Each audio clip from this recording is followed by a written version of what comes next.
Good afternoon, everyone. My name is Janelle Pearce, and I'd love to welcome you to the Pre-COP26 Youth Summit.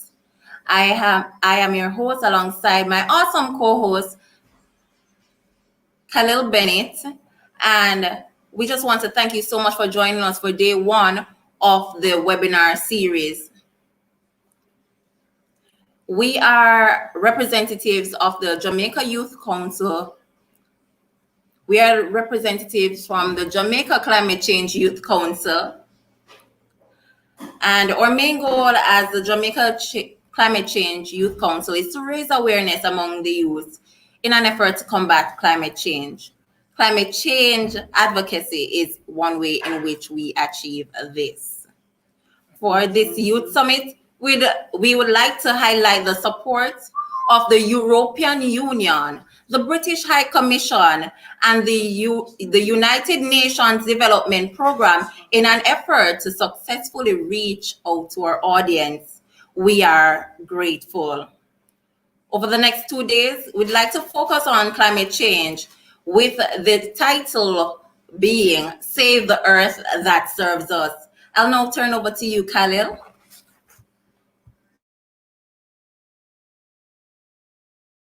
Khalil, you're muted.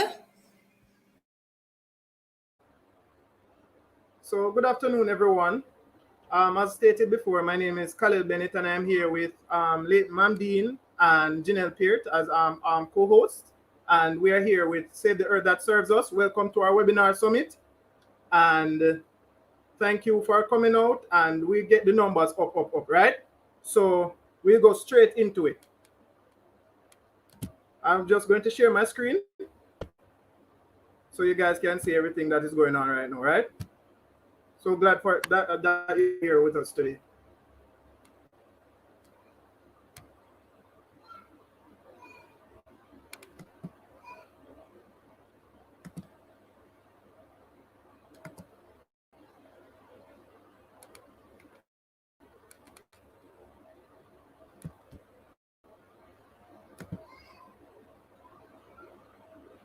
Okay, great.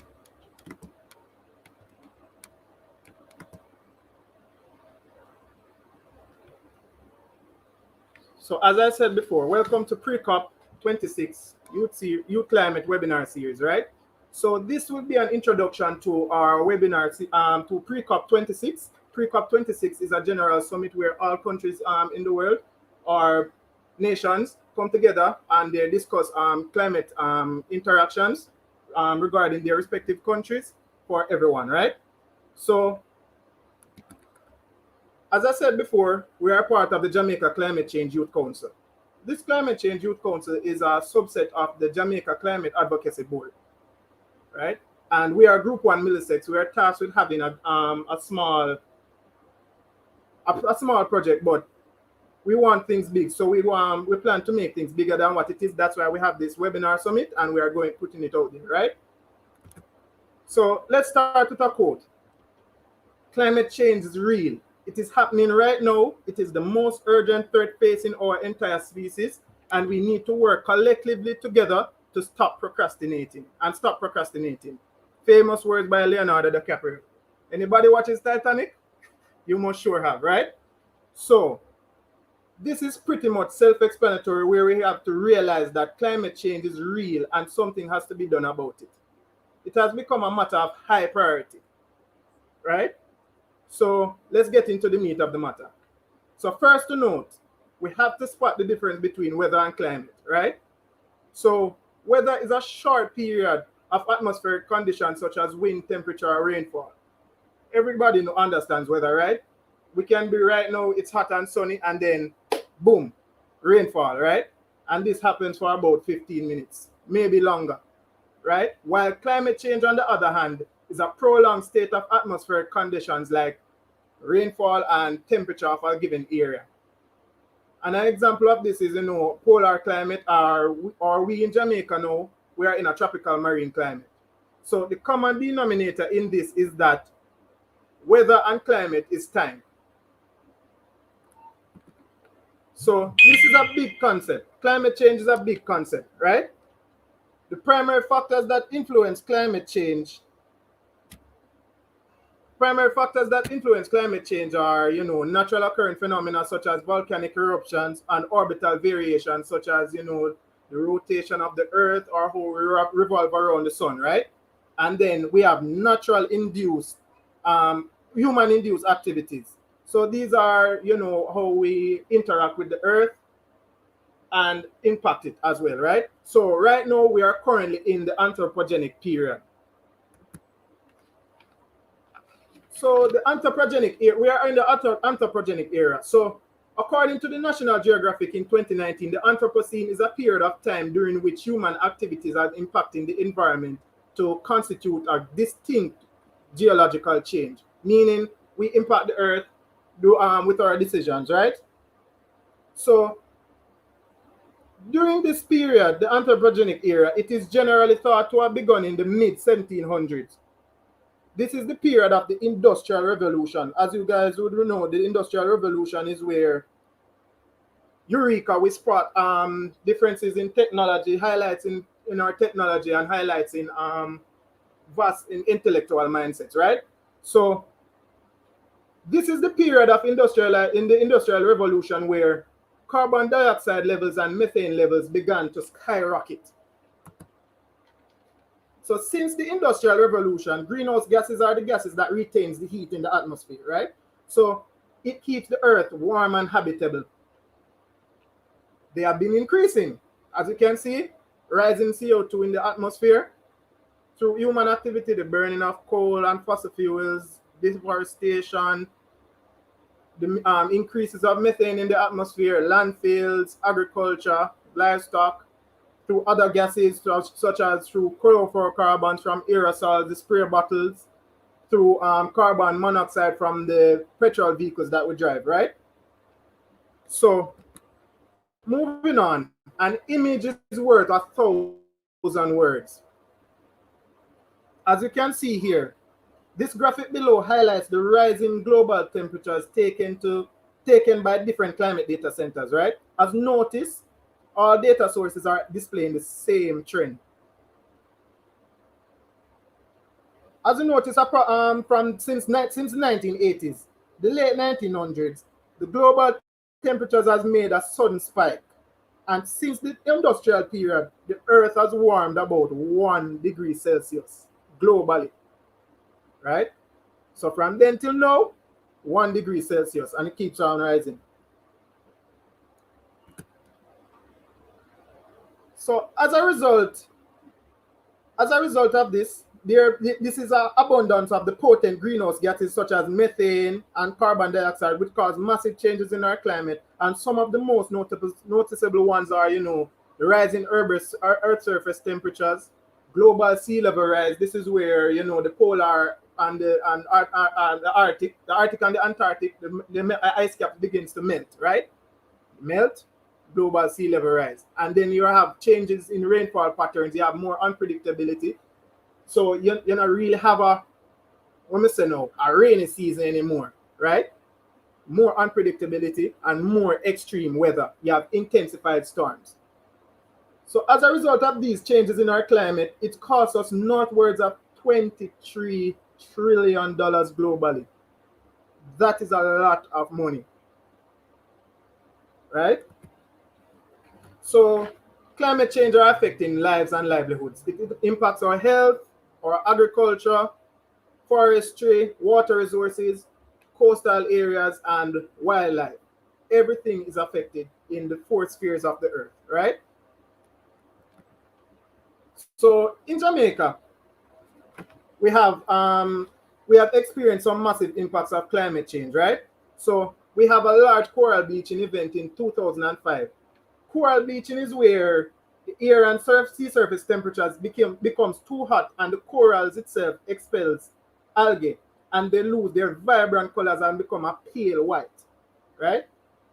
And as this bleaching occurs, further implications come. You have less fish or more microorganisms are dying out, which impacts our oceans as well. Further impacts food security, but we get further on to that, right? Their impacts are droughts. Farmers are always crying out, especially in the breadbasket parish. We're always crying out, okay, we don't have much water, this, that, and they have to be using reserve water supplies, right? More frequent and more powerful hurricanes and tropical storms. Who remembers the tropical storm that passed the other day, Hurricane Ida? There will be more of that and even more powerful. Vector-borne epidemics such as the dengue outbreak, right? So climate change will continue in the future. By 2100, it is stated that the Caribbean will warm by 1 to 5 degrees Celsius. Storms will be more intense, higher rainfall with induced speeds, and there will be more sea level rise. And as a result of this, more low-lying coastal areas will succumb to coastal erosion and coastal flooding. So, with all this said, why are we here? Simple. We are the generation to make a change.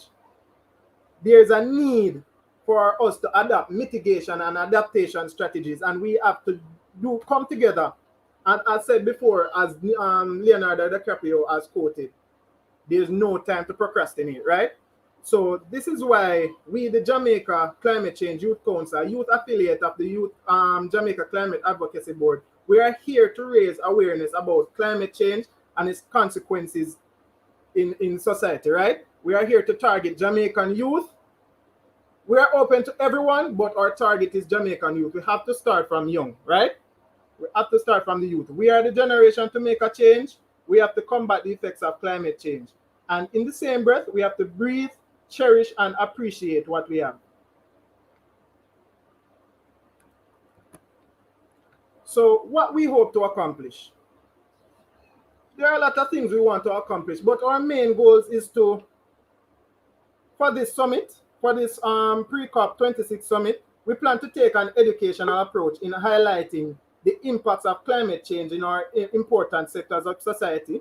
In this way, we will increase our audience in understanding the role of climate change and how it plays in our society, and how can we generate more environmental awareness in an effort to increase climate change advocacy among our youth. Right? So we are all in this together. And we began with a quote, let us end with a quote. We need to make a change. We are the first generation to feel the effect of climate change and the last generation who can do something about it. By Barack Obama, former United States President. That speaks volumes. And that's the end of our slideshow. Thank you.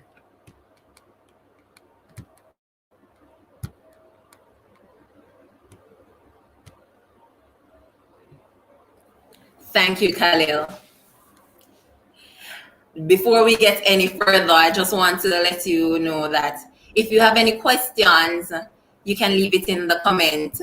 We will see it and it will be brought up in the discussion. So as long as you have any questions for presenters, don't be afraid to leave it in the comment section. We will highlight them and ask our presenters to answer these questions. All right, for over the 2-day period, we'll be talking about climate change, as I said prior. I just want to welcome everyone that is just joining. This is the Pre-COP26 Youth Summit, the webinar series, Save the Earth That Serves Us, Day 1. And we will be having dynamic speakers this afternoon, speaking on various topics. And some of our speakers, well, all our speakers, we're going to list them at this moment. So we'll be having Dr. Dwight Robinson coming to us, Dr. Arpita Mandal, Dr. Sherman Woodhouse, and they are dynamic speakers in their own expertise. And so I expect us to have our pens and paper sitting beside us, ready to scribble something, ready to write down something, make notes. And as I said, if you have any question that you'd love to be answered, please to leave them in the comments.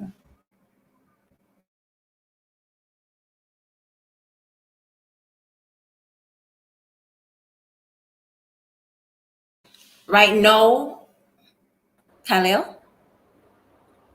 So good afternoon, everyone. I would like you guys to stand by for Dr. Dwight Robinson. He will be our first speaker, and you will hear from him very soon.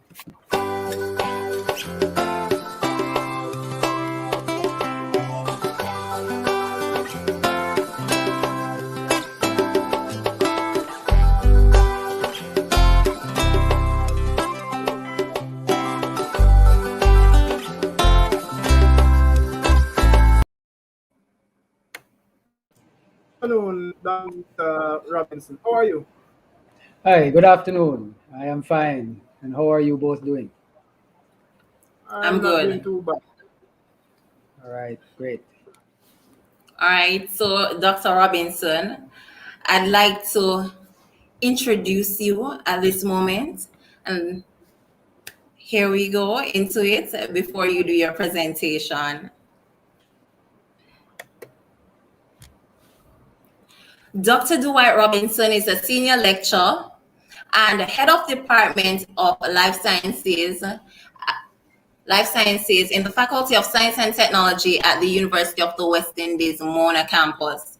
He has a PhD. He's a PhD holder in entomology and also has a bachelor's in chemistry. With this, it allows him to merge both degrees to do pest management and with pesticide management. He specializes in pest ecology and focuses on the management of arthropod pests in the tropical island ecosystems. Over the last 2 years, over the last 25 years, he has been involved in research related to monitoring and fate of pesticides in Jamaica environment and the management of pesticides and pests. Dr. Robinson is the former chair of the Jamaica Organic Agriculture Movement and former deputy chair of the Protection of Plant Genetic Resource for Food Management and Agricultural Management Authority of the Ministry of Agriculture. He's currently a member of the Board of Management of the College of Agricultural Science and Education, the Board of Directors of Caribbean Academy of Science Jamaica Chapter, and Chairman of Pesticide Control Authority's Pesticides Review Committee. Ladies and gentlemen, boys and girls, I present to you Dr. Dwight Robinson. Thank you very much. Right, I'm going to go ahead and share my screen. You're welcome, Dr. Robinson. Right. Thanks very much for that introduction.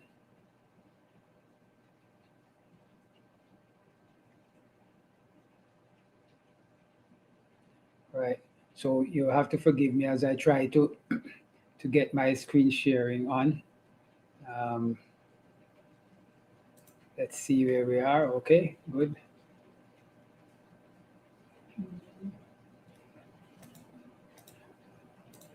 All right. So I'm going to assume that that everybody is now seeing my screen, and so I move on. I want to thank the team for inviting me to be a part of this. It's very important, and I congratulate our young people for their interest in climate change and the impact it's having. I usually prefer to have some discussion about this, so I'll quickly go through some things which I think will probably jog or nudge you to ask certain questions and just sort of put it out there. And then I hope we can have a useful discussion after, because this comes at from different perspectives, and different person will have different take on it. And we always look forward to whatever contribution we can get, because that helps us as we go forward with the science and generate data to answer some of the questions that you actually have. I was listening to our previous speaker, and I heard issues related to climate change. And we know exactly that basically putting it simply, because of the actions of man, we are increasing the production of carbon dioxide in the environment, and we're not sequestering as much of it as we used to. So as we cut down our forests and we do all of those things, we burn fossil fuels, we're increasing carbon dioxide, but we tend not to be, pulling it back out of the system as fast as we could, and so we end up with an excess amount of carbon dioxide, which is what is being blamed for climate change. But what is happening is that there are some effects that you get. So one, yes, we have increased temperatures. We have change in precipitation patterns. And we've heard about the extreme weather events that we have. And those will automatically affect all sorts of organisms, none more so than insects. As you know, insects are one of the most dominant groups that occupy this planet. Right? They are all over, they are very diverse, they have been very successful. And so they're going to be adjusting to this change, this climate change that we're having. Now, one of the things you get is with a change in temperature, you're going to have rapid reproduction. Now, it is said that if you end up having a change of 2 degrees, which is what they were trying to avoid, to say, let's go for 1.5 degrees. 2 degrees, you could have probably 2 or more generations, an increase of 2 or more generations per year in certain insects, right? Because that they rely on temperature. Now, the other thing we have is that there are some places that you may not find insects now because the conditions are not suitable for their development. It may be too cold. And so one of the things that may happen is that as the temperature increases, areas that did not suffer from a particular insect or did not have a particular insect present will now end up where it has that insect shifting into that geographic area. And where we have those insects being pest species, persons are going to have to deal with pests that they never had to deal with before.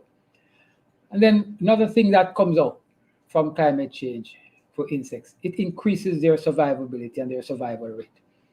And so whereas insects tend to be are selective, where they produce in large numbers, expecting large numbers to die off, because have an increase in their survival rate, you have more of them surviving, and that creates a serious problem. And with all of that, because they can now move. Dr. Robinson? Yes? Not to disrupt you, but the slides, I'm not sure. Are they moving on your side? They're moving on my side. We're not, all right, we're not seeing it on this side. Okay, all right. What I will do is that I assume that somehow the system probably has not gone very well on that side. And so usually when that happens, then probably what we need to do is to move away from doing the PowerPoint, and then probably go and use just a PDF version instead.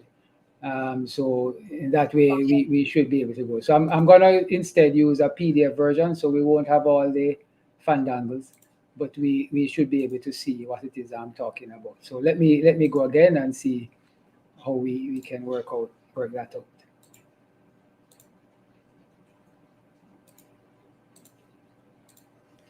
All right.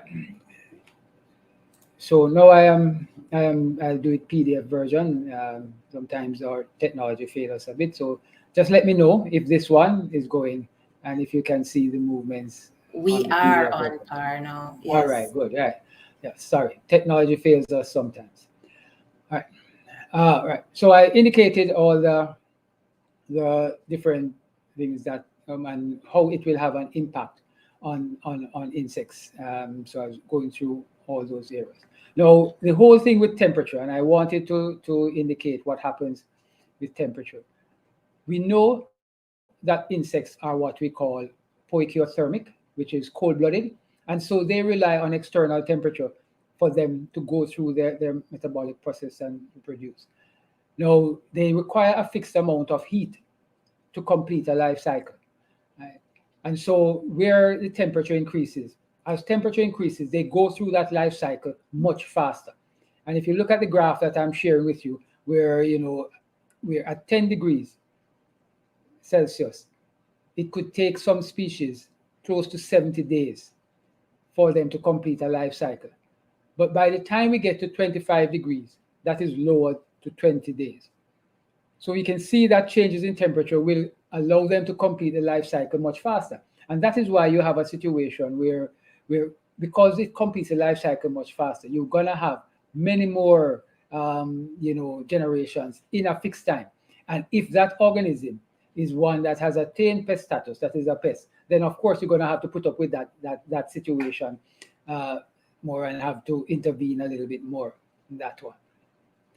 Now, what are the pests whose populations are likely to increase under climate change? Now, we know the two environments that human beings are concerned about, the man-made ones, where they have so-called pest species, is the urban environment and the agricultural environment. So where we live, we know the big thing we talk about, mosquitoes. And mosquitoes are a serious problem. And it's clear, the data shows that this increase in temperature will result in larger mosquito populations. It will result in more active termites, right? Houseflies, sandflies. All of these things are things that create problems in the urban environment and may make it pose a challenge for human beings. And the agricultural sector, a wide variety of pests would be likely to increase their population because of climate change, because they now can produce much more rapidly. And of course, that is going to create some problems for us as we try to move forward. Now, I wanted to just point out to you, the whole thing. It's not that bad, and it's not something for us to go and say, yeah, boy, we're going to have a serious problem that we don't have to deal with. The problem with human beings, though, is that we tend to do exactly what we are not supposed to do when we're trying to solve a problem. Because in solving the problem, we're a little bit too focused on ourselves. We're a little bit too selfish in trying to solve the problem. Right? We have to look broader than just our narrow interest. Right? And I'm sure that sounds onto some things that we need to look at now, where we focus too much on our narrow interest. So if you look at this diagram that was produced by UNEP, where it's looking at the sort of issues with ecosystem degradation. And so you see that climate change is having an impact on that, right? And so you end up with loss of biodiversity. And where you have loss of biodiversity, whether you believe it or not, human well-being is going to suffer, right? You're going to have even greater pressure on the ecosystem as people try to pull more from it. And you're going to be caught up in a cycle where you just have poor biodiversity, poor ecosystems, and we're just chasing our tail, and we're worried about climate change, etc. What we need to do is to shift out of that and to focus a bit more on climate change mitigation. That's focused more on high biodiversity and developing and protecting the ecosystem. So when you focus on ecosystem protection, ecosystem management, the ecosystem becomes more resilient. You can get greater biodiversity, and all of that will contribute to human well-being. But many times we tend to focus only on human well-being. And because we are so focused on human well-being, we actually hurt ourselves in the process, or we do something that upsets the ecosystem so bad that the ecosystem then hurts us. Not necessarily as for revenge, but just that it has to fight back to get out against us. So the whole thing is, how do we focus on changing the way we do things and get a more balanced ecosystem? Okay. Now, I wanted to just look at the different types of ecosystem. If you start on the picture on the left, and during my PowerPoint presentation, I would have slipped them in a little one by one. And we know what a natural ecosystem is. And that's what we have in the top left-hand corner. But for most of us in Jamaica, when we see that, we say it's bush and if it chopped down. That's how we see it. Right? In the bottom right-hand corner, what we have there is, some sort of unplanned development. Right? And we are converting too much of the ecosystem from what is in the top left-hand corner to what is in the bottom right-hand corner. And what happens in these urban ecosystems? We have crowded lives, a lot of crowding, poor sanitation, a lot of pollution, right? And that's all that leads to urban pests. because the organisms that thrive in this sort of mayhem that's caused by human activity are the same ones that attain pest status, and that makes our lives miserable. And so we need to look at how we adjust. It's not for us to set things how we want and just to say, okay, fine, we're going to find some way to deal with it because we are supposed to deal with it. We can never win a battle fighting against nature. We may only think we are winning for a time. Eventually, it's going to get us. And that's why now the promotion is, how do we go to green or eco-friendly urban areas, where we're trying to create some sort of ecological balance? Because once you push things so far, where you know, it's so far-fetched from nature, the whole biodiversity, etc., what that we do, nature is gonna try to restore itself, and that's where you end up in a conflict with nature, and that creates a serious problems. And with all this climate change, the thing is for us not to push against nature as hard as we were, because we're not gonna win. We as we adapt to climate change, it's for us to go back closer to what nature intended, which is to have high biodiversity, where we can benefit from the ecosystem services. I mean, some people may get up and say the first picture I showed was just a ghetto, and you're worried about that. But it doesn't matter. Even those that we say, hey, there's grand big cities, nice and so-called developed world cities, they have the same problems. They still create the issues that have to be dealt with. And so it's still not to say that, yeah, that is the way to go. Even when you design those cities, the shift is to see how we can move towards eco-friendly cities. I know when you go and you look at the city of Kingston, it's still a relatively green city. However, there are pockets in it that could be adjusted to make it a little bit more eco-friendly as we deal with the issues that will come with climate change. Now, let's look at agricultural ecosystems, and starting at the bottom again with what people would call bush. And you go to the top left-hand corner, which is a typical type of ecosystem where people want to say, this is what we do when we do agriculture. And they think they call it first world agriculture, or, you know, good agriculture. Where what's we seeing there? One crop, monoculture. High input, high output varieties are put in. So it requires a lot of input. And they focus more on pest control. Now, as we go through climate change, and as we tend to get more organisms, more pest species coming in, we're going to have a greater challenge. We're going to have more pests to deal with. It is not for us to do more of the same in order to mitigate against that. So we can't be focused on monoculture. We can't be focused on just finding some pesticides to knock them down. So because of climate change, we get more pests coming into the system. So what we do, we find more pesticides, etc. That cannot be the focus. Again, as we indicated before, we need to adjust what we do as part of our adapting to climate change. And so people are pushing now for polyculture, because polyculture somewhat is a mixed cropping system that ends up being a little bit closer to what occurs naturally. And because you are a little bit closer to what occurs naturally, then of course, you know, you don't get that big pushback that you usually get from nature. Right? And so polyculture systems are where people are pushing, and that's what they're asking for us to do at the moment. But this requires us to generate information to run these systems. And you know, there may be a lot more data that we need to generate to get it done, but we need to start somewhere to get it done.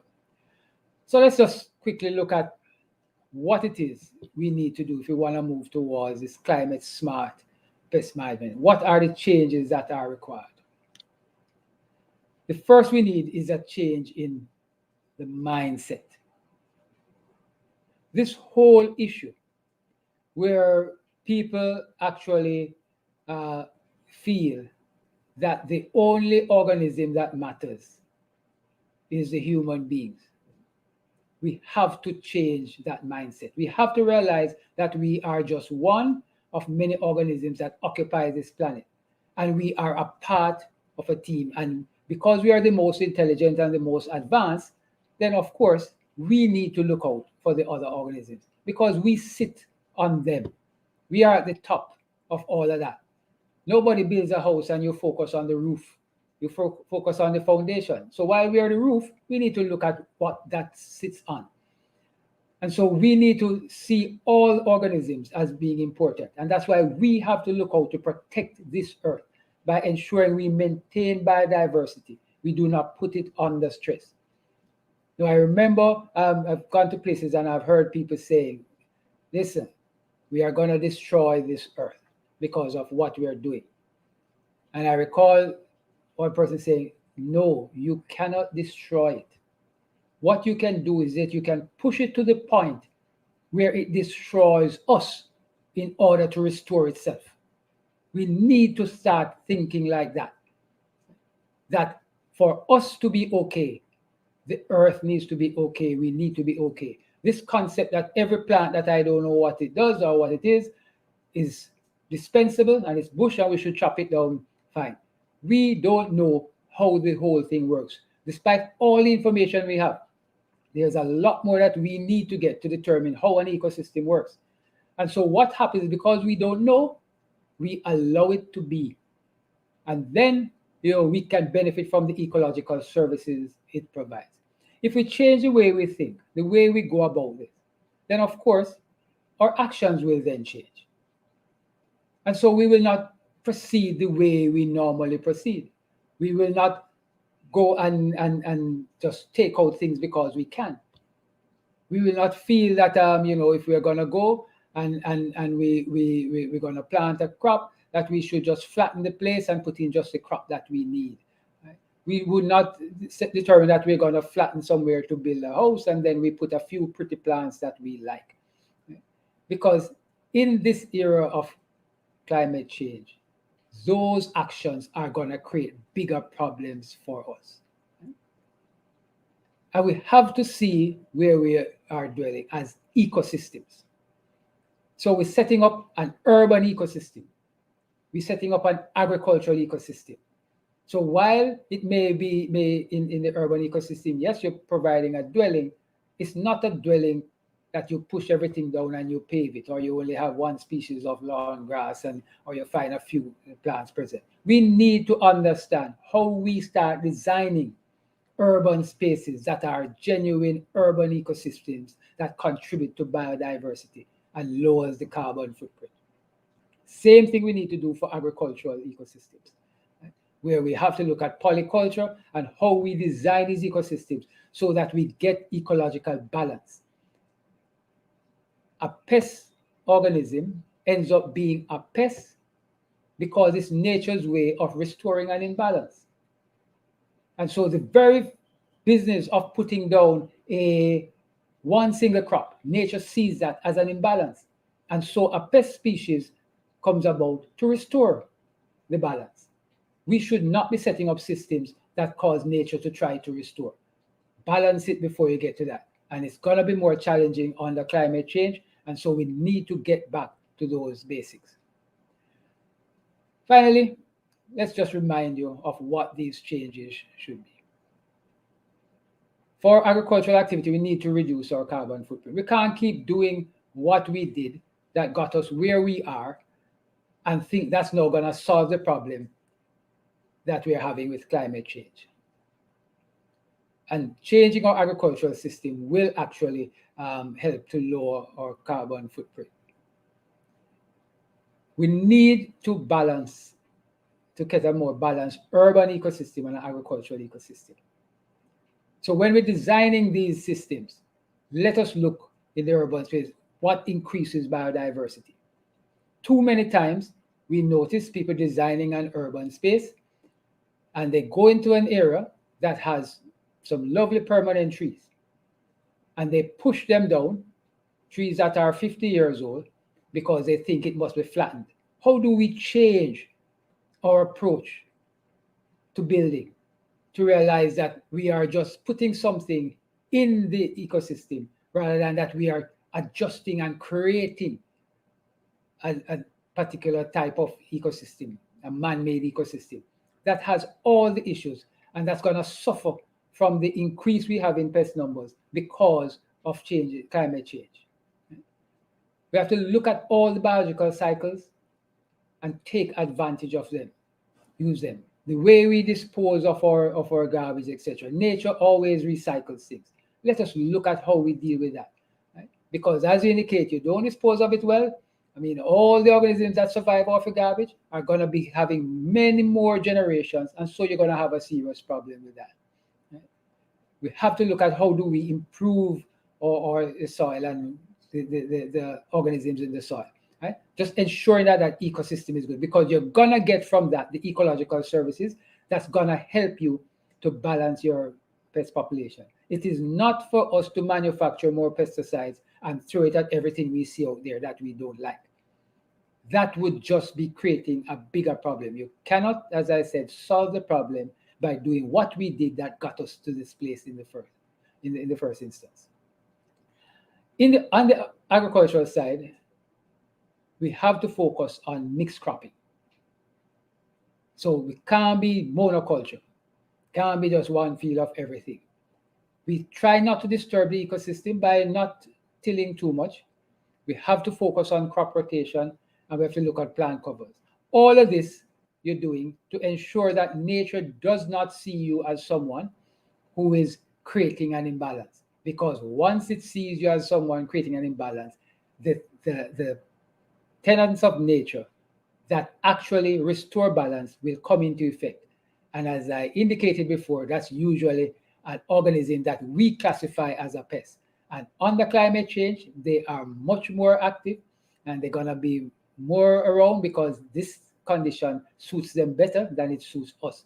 And so we need to get a balanced approach to deal with all of this. I want to thank you very much, and I look forward to any questions you have.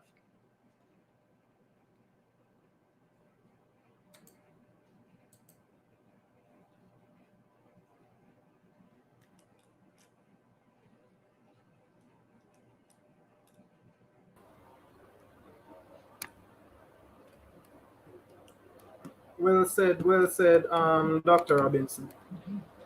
That was a very nice presentation, very informative, refreshing, interesting. I love it, right?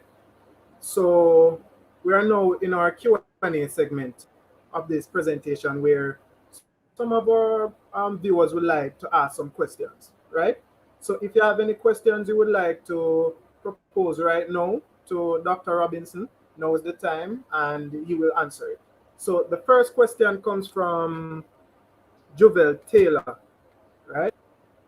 And her question is, what about utilizing alternative forms of agriculture, for example, hydroponics and aquaponics, which can take place in a more controlled environment that could potentially limit the prevalence of increased number of pests affecting agricultural systems due to climate change?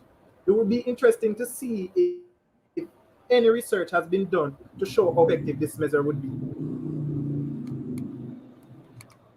Yeah, I really, yes. Hydroponics and aquaponics, they have these different agricultural systems that really are better than what it is we actually do, where we, just go out there in the natural system, etc. Because that's a more controlled environment, and we have a lot more control over it, and you can do it in a smaller space, etc. Now, one of the things that usually happens with these type of systems that people tend to complain about, people complain about cost, etc. And the thing with them is that they too are actually susceptible to pest attack. And so you need to protect them. So whether you're doing it hydroponics or the traditional agriculture way, any way, shape, or form, you're still gonna have some challenges with pests and the increase that you're gonna get in pest outbreaks due to climate change, right? But it's easier to manage in these systems, right, that you have set up. The thing with these systems, though, is that they do not benefit as much from the ecosystem services that are usually provided, because usually the way it is designed, it does not facilitate things like natural enemies and things like that. And so they tend to, because they are more unnatural and man-made, they tend to rely on man-made solutions. Because, if you have a natural enemy, it needs something more than just the plants that you have for it to survive. Most of the natural enemies, the stage that actually lowers your pest population usually is produced by an adult that usually does not live on the crop. So they need somewhere else to go. And so if you're going to design these systems, it would be nice to design them in such a way that they are close to some natural ecosystem that you can benefit from the ecological services that will be provided by that ecosystem. But many times they are in the middle of somewhere and they work pretty well, but where you have pest problems, you have to intervene to actually get it, to suppress your pest populations.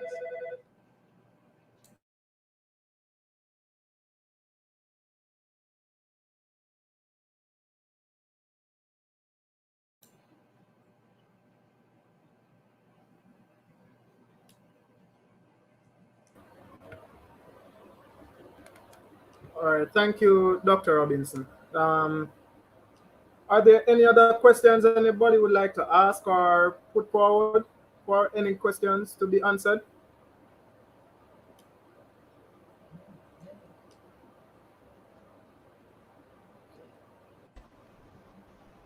Actually, Dr. Robinson, I have a question, sir. You made reference to polyculture, and that's just mixing, adding a variety of crops within the space that you use for farming, correct? With the advent of monoculture and the large population that we have as humans and the pressure that we're under to produce enough food for them, and choice crops per se, for example, rice or something like that, that is consumed by a large amount of the population. How feasible then is polyculture? Because you'd have to make preference for the food that is in a higher demand. So then you'd have a conflict between, what we need as humans and then what the earth itself needs. So how do you think that might be solved? Yeah, I really like that question, and it's something that we have grappled with in the scientific community, and because one of the things that we have, and I know people are afraid to touch it, is that they say, listen, we have an ever increasing human population, and so we feel that we must always find food for this human population that's increasing. Nobody wants to check and to say, listen, at some stage, the human population can get to a level where the world cannot carry it. And so we need to look at how do we, ensure that the human population does not grow faster and the pace at which we develop technology to make sure we can feed the population.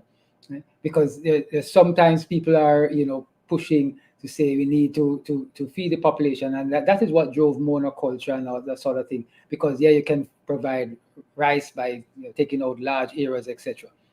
What the scientific community has now said, yes, we need to look at the technologies we use, but because we realize that the monoculture that we're using, which is what they call high intense agriculture, to produce this high volume of food to feed an ever-growing population, and even though that was the way to go, etc., the fact is that that type of agricultural system is creating a lot of problems. It is what is contributing to climate change. It is then now harder to maintain it because of the issues that we have with climate change, etc.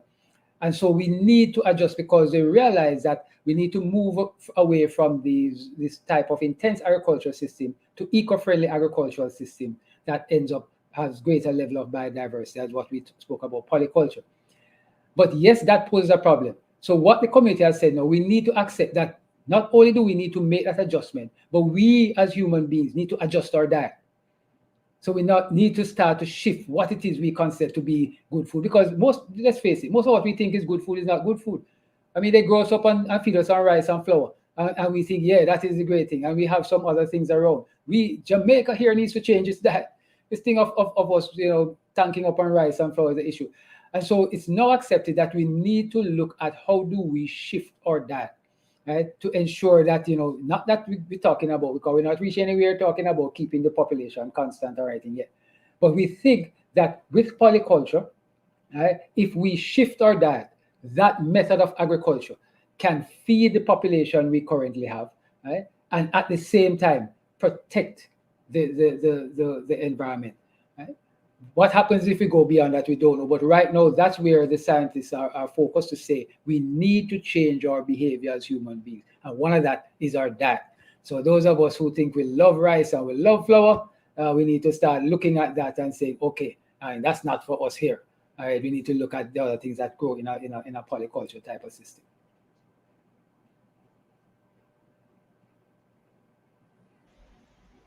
Thank you, Dr. Robinson, for that. We have a few more questions here for you, sir. We have one here from Eleanor. She says, my question is still how we get rid of the mosquitoes. Yeah. All right. The thing, you know, and I saw that question, and when I saw that, I mean, unfortunately, there are some things we can't get rid of. You know, they just sort of with us, and I know people, you know, end up, you know, it's like how people say mosquitoes, you know, feed on blood. So mosquitoes do have a vital role that they play in the ecosystem. And so it's a real challenge. One of the things that we find now, though, is that the mosquitoes that are creating the biggest problem for us, so some of them are nuisances. Because once a mosquito bites you, you're going to consider it as a nuisance. The ones that that create problem, that spread disease, are the ones that have become urban mosquitoes, and they have dominated because of this type of urban ecosystem we have created. You know, so the Aedes aegypti and the Aedes albopictus, which is one that recently came in, those are basically urban mosquitoes, and those are the ones that's driving us crazy. And we can manage those by adjusting our urban ecosystems. But to get rid of mosquitoes on a whole, no, they play a very important role in the ecosystem. Get rid of nuisance thing, we just have to move around and find ways of physically separating them from us. But I think adjusting our urban ecosystem, we could get rid of the ones that really cause the disease problems and lower that population totally, because they don't do very well in the wild. But you go in the wild, yeah, some Culex gonna have a meal on you. You should just think of that as contributing to the ecosystem.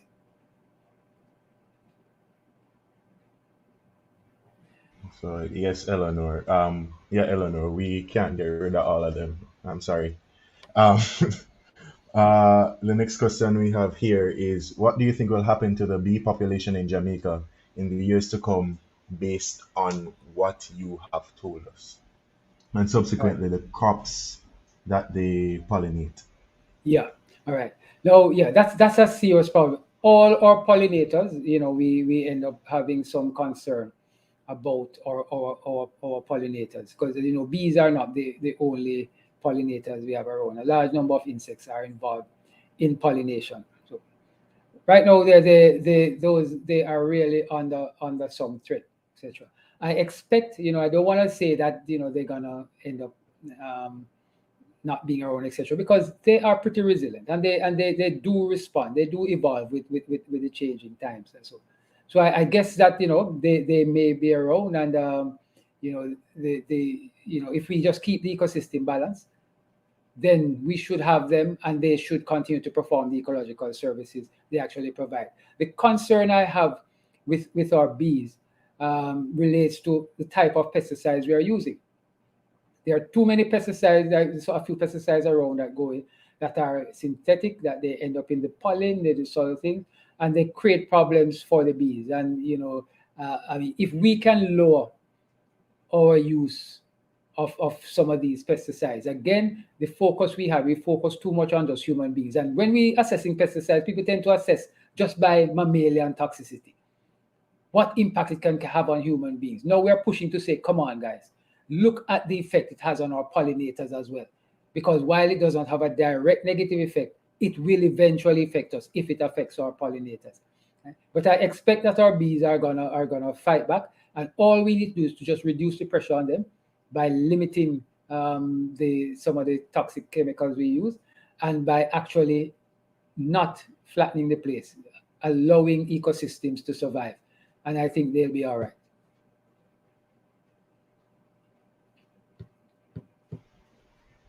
All right, then thank you again, Dr. Robinson. That will be our final question for you, sir. So All right. thank you Thank you for the very great much. presentation. No And I want problem. to No thank you problem. very much for this opportunity to share with you. I really appreciate it. All right, no problem, sir. Thank you very much again. We appreciate it as well, Dr. Robinson. Thank you.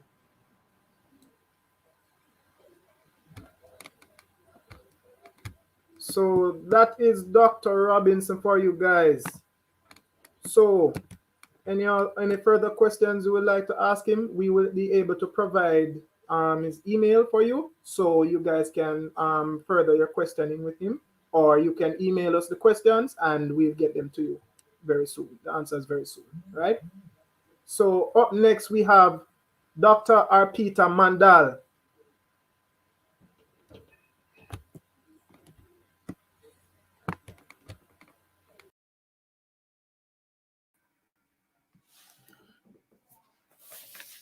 Dr. Arpita Mandal is a senior lecturer at the University of the West Indies Mona campus, where she serves in the Department of Geography and Geology. She has been working with water resources and flood risk and climate change for over 15 years. She holds a PhD in geology with a specialization in geochem and hydrology. She serves on the technical committee of the Global Water Partnership Caribbean and is a member of the Geology Society of America and Jamaica. Dr. Mandal has taught several stakeholders from different Caribbean territories hydrological modeling and flood hazard modeling. She has been the hydrologist for several projects, such as climate change and inland flooding in Jamaica project, the National Adaptation Plan and Vulnerability Assessment for Grenada, as well as being on a team, being a team member of Adaptation Plan for Water Sector in Antigua and Barbuda. I present you Dr. Mandal. Hi, afternoon. Good afternoon. Can you hear me? Can you hear me, guys? Just wanted to make sure you can hear me. Yes, Dr. Mandal, we're hearing you. Okay, thanks very much again for inviting. Okay, good. Thanks for inviting me. Thanks to I see two of you were my students, Leighton and Kimisha. They were students in the geo department, and really appreciate that they considered me worth of talking and spending this 45 minutes with you. So I'm going to talk about water resources and climate change. Dr. Robinson mentioned quite a lot about the impact of climate change on our ecosystem, and water is an important part of it. So as my introductions went, yes, I did work on a couple of projects here, both in a team. It's a teamwork. I mean, you have to have a good team to work with. And I've been actively involved with projects with the Climate Studies Group, MONA, the Disaster Risk Reduction Center, ISD, Institute of Sustainable Development. I worked with Smith Warner International, Environmental Solutions Limited, all of them. So I'm going to share my slides. I think it's better if I share the PDF. Not sure if you can see it because of the technical share screen. Okay, it's exactly like our teaching platform.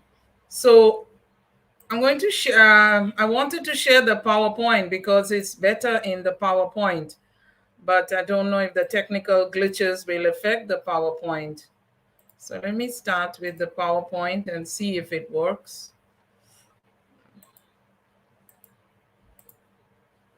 I don't know why it's not going. Can you see? Or I don't know if you can see anything. Is it working, the screen sharing?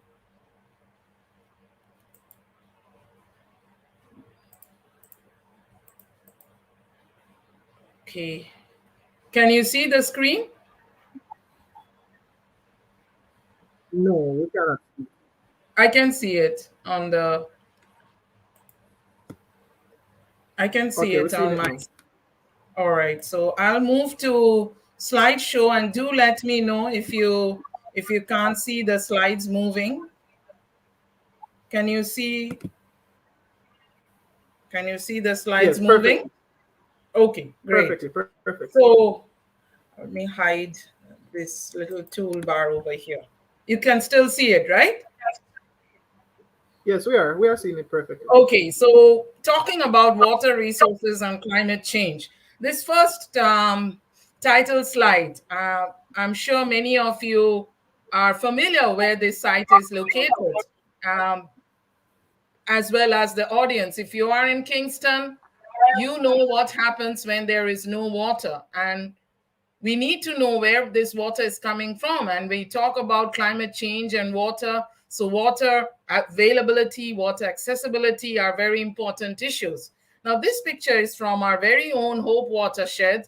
And the picture you see over here, this watershed is just off from, it's on the eastern part of Kingston, to put it in layman terms. Back is the Google image. So I'll remove these arrows. This is the Google Earth image of where we are located. You have the big fan Ligonier alluvium plain, and you have the Kingston and St. Andrew Parish, and you have the Hope River watershed. Why I added this is because when Kingston suffers a lot from drought, for many reasons, low rainfall, increase in demand, and impact of climate change acting on top of this. So if you look here, this the pin I've added is where the intake of the Hope River is. Now, people in Kingston know, and we are aware that we are getting our water from two surface water sources, the Hope and Yallas. And where is it coming from? Both of them are draining into the Mona Reservoir. So this is where the Hope River is dammed and the intake. Later, I will show you the variabilities of the rainfall pattern and how it affects here. So from there, it goes to the Mona Reservoir, and then it comes to our taps. Whether you have a good flow of water in the tap or you have drops of water in the tap is all because of the whole physiological and hydrometeorological processes that go on from the source to the sink. Now, as I mentioned, my work involves a group of researchers, so I'm grateful to them, and they are all part of the team. We work, it's Professor Taylor, Professor Stevenson from physics, then Dr. Debbie Ann Gordon-Smith, chemistry, Dr. Campbell from physics, and my PhD and MPhil students, Ms. Curtis and Ms. Harris, all of whom have contributed at different sections of the work. So what is water and sustainable development? You guys, you youth are very much aware. You must have heard this, these words, SDG. What is SDG? These are different set of goals which the United Nations set for every country to achieve. And water is very important and a primary component of it. It is labeled as Goal 6, which means that everybody on this planet, to put it in simple words, must get equal access to clean water and sanitation. That is Goal 6. And every country in the world is trying to meet this goal. Jamaica, among the SIDS and the developing, all the countries. But we know that as the demand for water has been increasing, and according to the UN World Water Report, it's increasing at the rate of 1% as a function of population growth. Very obvious, if your demand is increasing, well, if the population is increasing, then the demand is also increasing. Economic development, you're having more high rises, more industries are coming up. All of that needs water. And therefore, the consumption pattern will change in the next 2 decades. And all of this will impact the water cycle, which means you will have abrupt increase in frequency of storms and hurricanes. And from the last year, we've seen quite a few wet events back to back, not named hurricanes affecting Jamaica. And then you may have significant periods of drought or dry periods. And all of this will affect your source. and lead to water crisis.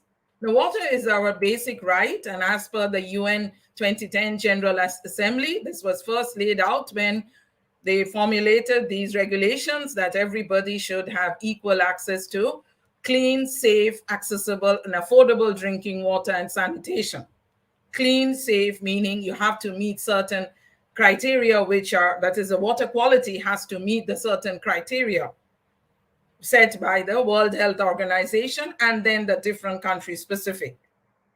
Now, just a brief overview. I'll skip through some of these, but just general stuff.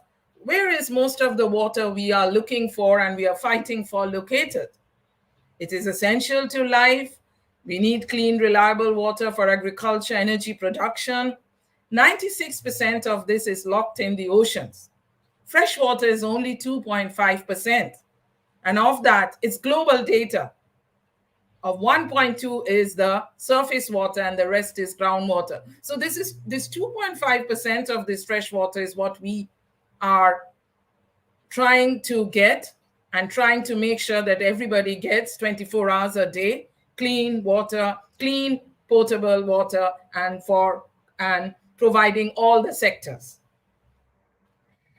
Now, obviously, we don't get always what you want. And in terms of natural phenomenon, you will have events that will hinder your productions. So water crisis happens. When do we call it a crisis? When there is a less supply and more demand. And that crisis leads to water scarcity. And it is driven by two phenomena: growing freshwater use and depletion of freshwater sources. If you're using most of the river waters or the fresh waters, they dry up if you don't have sufficient rainfall. But your use keeps increasing. So in the end, you will have a crisis. Just like a financial crisis, here it is a water crisis.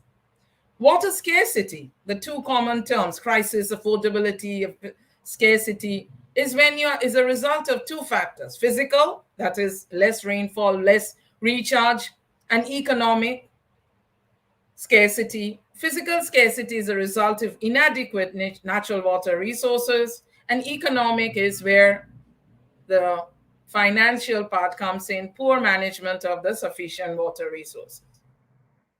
Now, we should look at the factors that affect the resources, and this is for all the sectors. The main sectors that use water: domestic, agriculture, industry, tourism, also in the Caribbean and many countries, and health is also another important.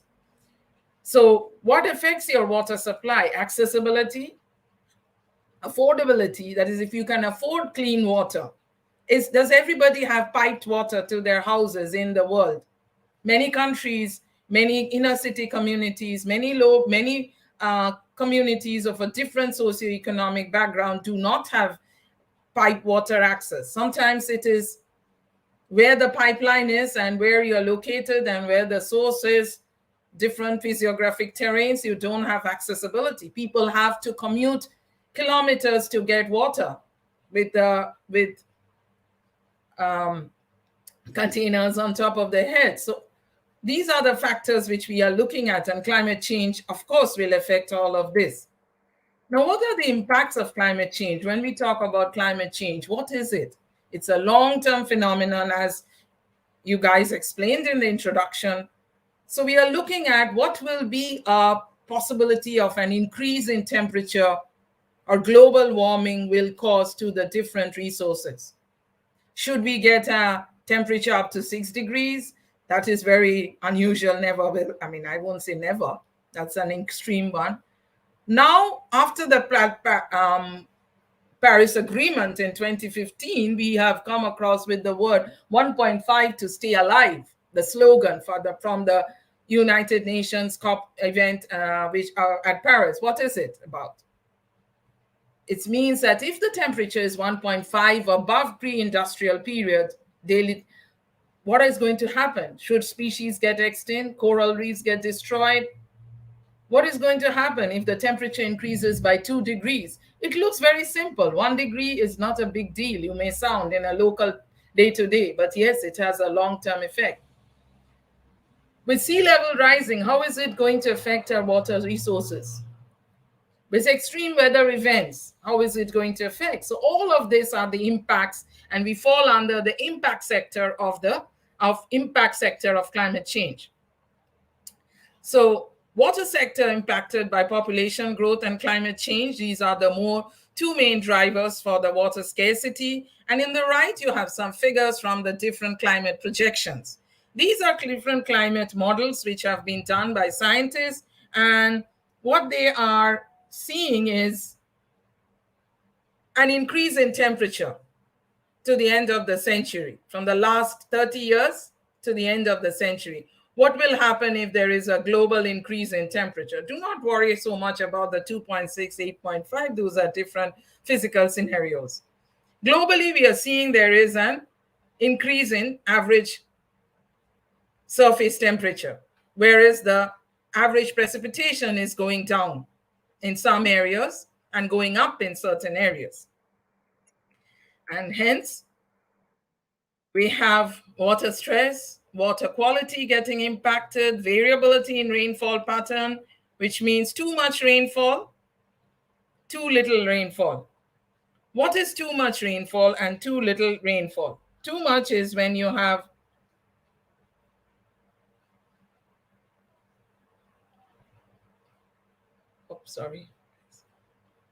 too much and too little rainfall, Then we have variability in temperature. And the outcomes of this is you will have either droughts, floods, and seawater intrusion. And what is seawater intrusion going to do? It's going to affect your coastal aquifers by changing the quality of the water, and thus you cannot use the water. So in a nutshell, the water sector's climate change impact on the water sector has many indicators. So you have to know what will happen if you have too little water. So how are you going to manage water allocation? If you remember the droughts in Kingston, we had water lockups. We didn't get water from certain 9 o'clock to next day 6 o'clock, 9 p.m. to 6 a.m. in the morning. We had 3 days a week we had water supply. Then you have to look at the demand management. You have to design areas to store the excess stormwater runoff. You have to invest in rainwater harvesting, and all these are going into the new water sector policies. If you have too little rainfall, if you have too much water, then what will happen? Flooding. So you have to design flood protection, manage stormwater management, urban stormwater management. That is, make sure your drains are not clogged up with garbage, so that when you have an afternoon shower of 2 hours, entire roads are flooded out. And that is very common in many cities in the world, including Kingston. If you have sea level rise, what do you have? You have saltwater intrusion. And what is saltwater intrusion? Saltwater gets in, your fresh water gets contaminated. So when you're pumping water out of the wells for supply, you get salt water, which you cannot give to the people because the water quality is poor. All right? So all of this and you have disaster preparedness to look on, meaning prepare early warning systems. Now let's talk about the Jamaican context. In the Jamaican context, we are all here and we don't, but if this is shared globally, Facebook and you are broadcasting. So just to give idea to people who are not in Jamaica, Jamaica is the third largest island in the Caribbean, located below Cuba, and it is very strategically positioned in the Atlantic hurricane belt. Means we do get a lot of the brunts of the storms. It has a bimodal rainfall. You have two rainfall peaks, one in October, November, and the other in May, June. Where do you get the water in Jamaica from? We have rainfall is a primary source of water, both in the rivers as surface water and as groundwater. Your fresh water comes from surface sources and underground wells and springs. And groundwater is 84% of the island's exploitable water and is 90% of the water that is used for the different sectors. If you look at the two maps, you can see the challenges in the water sector. On the left, you have the mean rainfall map of Jamaica, 30 year, and on the right, you have the population density. Just compare the two. you have high rainfall, that is the dark blue bands in the eastern part of the island, especially in the parishes of Portland, Blue Mountain area, and look on the population, very, very low population. Majority of the population of Jamaica is in Kingston and St. Andrews, St. Catherine, and the next Montego Bay, which are the major towns and cities. And look at the rainfall pattern over there, very low rainfall. It's in the rain shadow of the Blue Mountain. So by nature itself has partitioned this unequal development, unequal distribution of water. So you have variable surface water sources because you have variable rainwater. So if rainwater is variable in rainfall pattern, you have variable subsurface, and you have variable groundwater. So where you have high population, you have low rainfall. If you have low rainfall, you have low water resources, and thus the challenge to us. Now, what are the different rock types of Jamaica? I mentioned Jamaica, 84% is groundwater. So predominantly Jamaica's units are, we have the aquiclude, which is in the east and the brown sections. You see these are not porous, impermeable rocks where you have only river systems. The yellow section is the limestone aquifer, where which is completely full of limestones, the major rock type here, and that is where our groundwater is stored. That is water which is underground and where you can drill wells to extract it. I'm trying to explain in simple words so you to understand. And some more images, if you are looking at the topography and the rainfall, we see most of our surface water sources, that's the rivers, are in the parishes of Portland, St. Thomas, Clarendon, St. Catherine, and again in Westmoreland and Hanover. And these are areas where you have high rainfall too. If you look at the different basins in Jamaica, hydrological basins, which are classified based on the surface and groundwater boundaries. We are located, I am at the moment located in the parish of Jamaica, which is Kingston, and it's a small basin in the south coast, Kingston Basin. Look at the size of the basin, 202 square kilometers. That is including the parish of Kingston and St. Andrew. And look at the population density, intense, high. And look at the rainfall, the blue bar, very little. So the highest rainfall is in the Blue Mountain North, which is from St. Mary all the way to Portland. High rainfall, large surface area, but very low population. So a lot of water is there in the island, but not where it should be, as per the demand. Again, a comparative study of the different water availability for different sectors and different regions. Kingston is where we have most of the water being used for domestic, that is households, schools, universities, workplaces, hospitals. Majority of the development is in Kingston, whereas in rest of Jamaica, the majority of the water is used for agriculture. Now look at the climate change impact for Jamaica. It's based on, I'm going to show you some case studies of some work done here. So what will the impact of increase in temperature do for water in Jamaica? How will it impact flooding on water resources? So areas which are at risk in flooding in Jamaica are low-lying areas, the floodplains of the Hope, Yallas, Rio Grande, which are sites of major towns and cities. 60% of our population are at risk from storm surges. When you go to Negril, and it's a beautiful spot in Jamaica, the 7-mile-long beach, almost everybody has been there. But it's very vulnerable to storm surge. It's a flat area, and you have a hurricane coming, and you have constant beach degradation over the years. Not so far from Kingston is Hellshire, and you know the state of Hellshire now from beach erosion and degradation. If you go to the south coast, and if you go for any area, St. Thomas, the beaches are, well, the beaches in the north coast are not so much affected, but in the south coast where you have storm surge impact after a hurricane, you will see them impacted. Now, if you look at the coastal communities, sea level rise and storm surge are impacting communities in Portland Cottage, Rocky Point, and Caribbean Terrace. And Caribbean Terrace is, the name Caribbean Terrace resides in the memory of anybody who is working with disaster management or has lived in Jamaica for last 20, 25 years.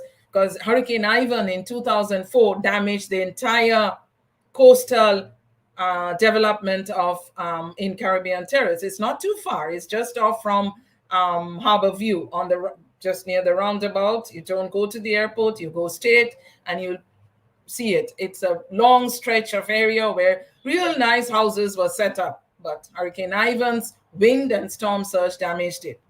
Tourism sector, 90% of Jamaica's GDP is earned from tourism, fisheries, which are all along the coastal zones. So climate change, with increase in sea level, increase in frequency of hurricanes and storms will impact all of these sectors.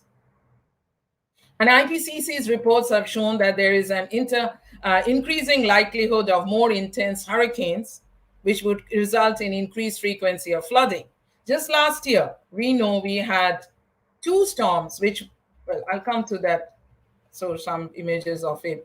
Back-to-back, Tropical Storm Eta and Zeta. We didn't have a direct impact, but it was the just outer bands, one in October and one in November.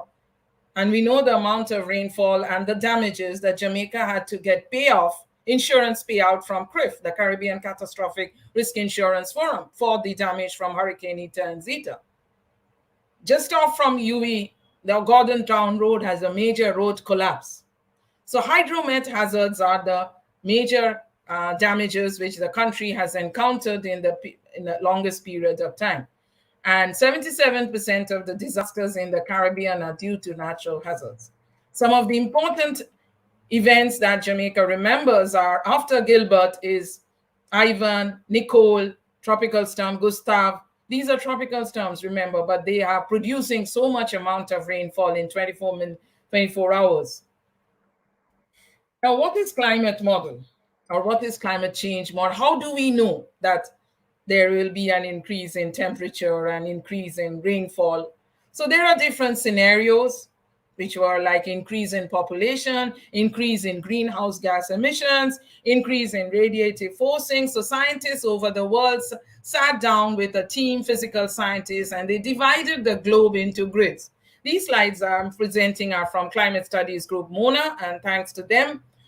But I'm trying to explain in story. They have developed storylines of what will be the future climate if there is an increase in greenhouse gas. And we know greenhouse gas has increased because with urbanization, industrialization, which is needed for growth.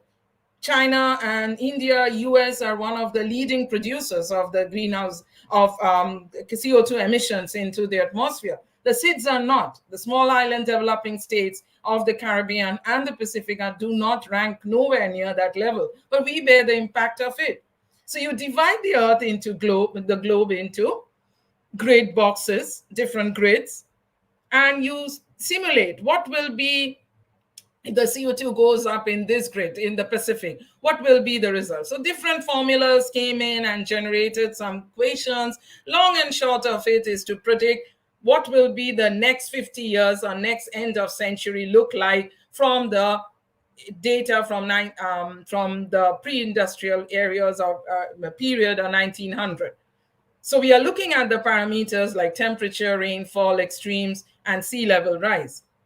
And just a little overview from the IPCC's AR5 report that the different storylines. So we have different scenarios. One is saying it will go up. Temperature will, all of them do show that temperatures will go up. Not going to spend too much time on the technical part of it, move into the impact part of it. So all the scenarios are predicting that there will be an increase in emission, then it is happening. So first we started with A1, A2, B1, B2 scenarios, and then they moved into the RCP scenarios, that is radiative forcing. Now, what is the future climate for the Caribbean? So in the Northern Caribbean, we have seen over the entire Caribbean, there is a variability of rainfall. We have 10 years of decadal cycles. But we see some 10 years, it's the same similar trend, except in the Eastern Caribbean, we have some in the 1940s, there was low rainfall and then it picked up again. So variability, trends in the intensity, frequency and duration is a noticeable shift. We are seeing a decrease in daily rainfall. There has been a decrease in the overall drying trend is seen. The number of dry days is seen to decrease. So we have a drying period, worst case, that is if everything is drying up, general tendency for drying by end of the century. Drying meaning if your daily rainfall goes down. And you have a better case where there will be a possibly a wetter period for the Northern Caribbean in the wet months. The models also predict increase in the intensity of the events. That is, more intense hurricanes you're going to get in the future. Right. So long and short of it, what will it impact us? So this is from the state of the Jamaica climate, Increase in number of dry days means you will have less annual rainfall. And the common man on the road may not see those things. We may not be looking at temperature every single day. But if you just look back a few months and last year, we have seen exceptionally hot summer. The last 2-3 years we have seen it's very hot in the summer months. Very almost impossible to stay indoors unless you have an AC running 24 hours, which will increase your energy consumption again. No rainfall in the months of May, sometimes in a year, which is a wet month, and rainfall pattern has shifted to June. So all of this will reduce your water level in the rivers. Then suddenly you have the Atlantic hurricane season coming in June, and from August, September, you have increase in the frequency of rainfall. Back-to-back rainfall events. Don't have enough time for the ground to get saturated. Result, floods and landslides. Breakaway in the excess urban runoff, excess of water in Kingston, and also increase in intensity of hurricanes. Now, research from Riney et al. 2008 showing implications of 1.5 change in temperature has shown that it will impact, of course, agriculture, but I'm not showing the agriculture part. And what I want to show here is that by the end of the century, the different scenarios are showing an increase in the temperature. The red area is that your temperature is going to go up by 1.5 to 2 degrees compared to the pre-industrial. Then your rainfall is also going to dry up, especially in the central part of the island. Now let's come back to some of the case studies. So we've seen what will be the climate change, increase in dry days, and so on and so forth. Now let us pick up some case studies. Now this is part of the State of the Jamaica Climate 2019. It's the ongoing work. The work is finished. The report is not yet published. It was funded by Planning Institute of Jamaica, done in collaboration with Climate Studies Group Mona, and I and my student, we looked at the water sector. So this is, and we are trying to see the Rio Cobre Basin. But why Rio Cobre Basin? Because we thought that would be the next basin which we can look for new water resources for, the Kingston Basin, because Kingston Basin is exhausted, and you'll soon see why. If you look at the map over here, Kingston Basin is located in the pink area. That is where your Mona Dam and the rivers are, Hope and Yallas, and all the people are located there. Your potable water resources are just the Mona and the Yallas pipeline, the Hope and the Yallas pipeline, these two rivers draining in the water into the Mona Reservoir, and you have some water from Wagwater. You also get some water from the Rio Cobre, that is in the parish of St. Catherine. The name Rio Cobre is for the watershed, for the base on the river Rio Cobre, but the parish of St. Catherine. So it's a big basin which is full of limestones and alluvium. Alluvium floodplain is where where the town of Portmore and Spanish Town is located. So water from the Rio Cobre Basin is not stored, but is treated and supplied to consumers. It is abstracted. It is taken from 5 to 8 limestone wells in the upper Rio Cobre. With a bigger resource, if we can tap into it and bring in water to Kingston, we can offset some of the water challenging issues of water in Kingston Basin. Now look at the Hope River. As you drive now, if you have been to Irish Town or gone up hiking along Gordon Town Road, most of you go to Irish, most of us who drive and who like hillsides, we go to Irish Town for coffee at Cafe Blue, or we go further up. If you're not in the subject, you don't look back on the river. You guys are geology students or geo students, and you may have seen it. Look at the left picture. This is the same Hope River intake. That's the river just a little bit north of Papine. And the left one is in the dry period. So the river is dammed there, and there is an outlet, and there is an outlet where it is diverted, and that pipeline goes into the Mona Reservoir. In the dry period, you see it's absolutely dry. This is a very flash flooding watershed where you have a steep gradient and water just runs off. Whereas this picture, the left one, is a heavy flow after a heavy rainfall. See the water, the force of the amount of water, and the siltation, of course. So when you have heavy rainfall, intense events, extreme events, you're going to get a lot of water in the river, but this water is not going to be diverted to go into the Mona Reservoir. Why? Because excess silt needs to be cleaned before it's taken off. And that is the impact on the water sector. When you have a hurricane, you see here excess turbidity and the water supply is locked off. Why? We have hurricane, we have excess water. Why are we not getting water still? Because this excess water cannot flow in the pipelines because they have to be filtered, so they get choked, so they need to be cleaned out. And you see the condition in the drought is absolutely no water. So it's the same river, same spot, same location. Too much water, too little water. So the challenges to Kingston is limited surface water, scarcity and security, contamination of the wells, and drought regulations. Now this is just to show you some of the groundwater work. So you have a lot of wells over here, but not all of them are working. You have 12 to 15 wells, which are 10 limestone wells and 39 alluvium wells, of which 4 are active. That means of all the 50 or 100, whatever number of wells you hear, only 10 and 14 wells are being pumped for water supply, and only 4 or 5 are used for potable water supply. So you have 2 sources and 4 wells. And look at the water table. It is very shallow, along the coast. That is near the coastal areas. The water table is the height of the water below the ground. It is shallow near the coast for obvious reasons, and it is deep in the center of the basin. Now the impact of drought on Kingston. 2009 was the first year when we had a lot of drought, and you can see the rainfall almost minimum in the wet period. Look at the rainfall in 2010, October, November, which is the wet month, very low compared to 2009. The drought impact, red dots in Kingston. Look at the rainfall in the month of 2009 on the bar graph. It gone down almost as lowest than the 30-year minimum rainfall for Kingston and St. Andrew. The discharge in the Hope River has also gone down to minimum in 2010. That's the first drought Jamaica experienced after 30 years. And you can see the rainfall gone very low.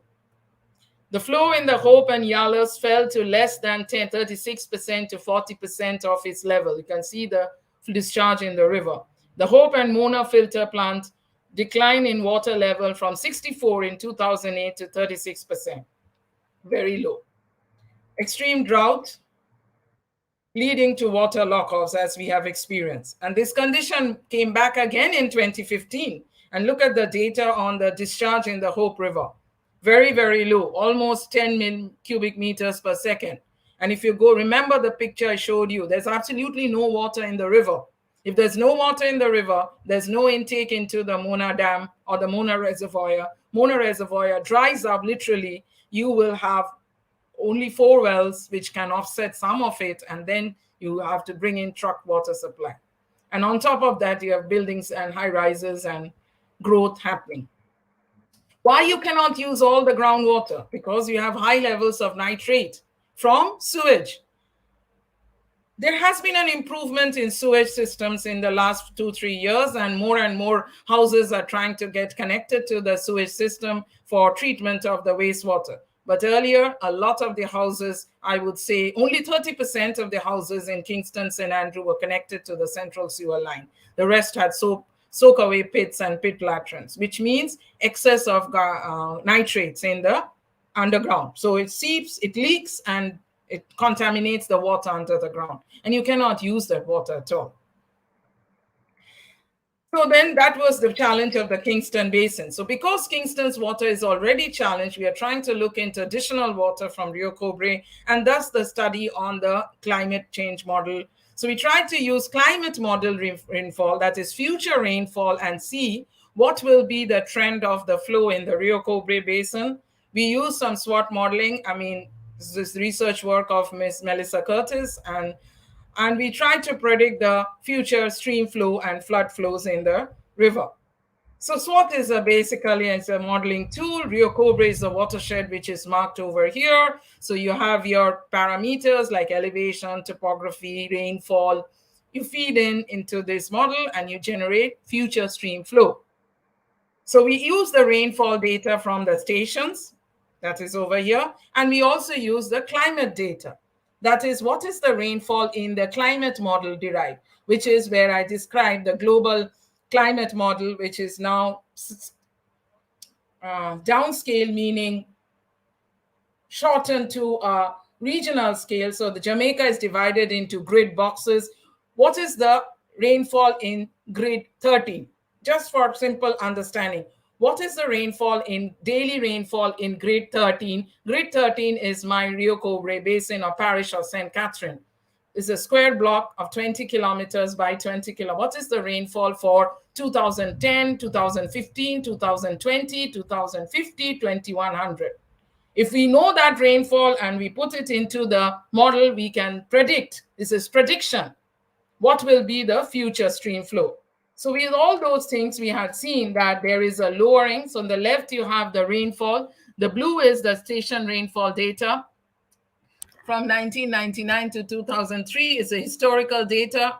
Then you have the different climate scenarios. And these, the blue, the black, red, and orange, these are future rainfall. And we are seeing that there is an overall drying trend till 2050. That is, there will be less amount of daily rainfall. And obviously, as an offshoot of that, the flow in the river at Rio Cobre, at Bog Walk, these are daily rainfall, not the extreme ones, will go down.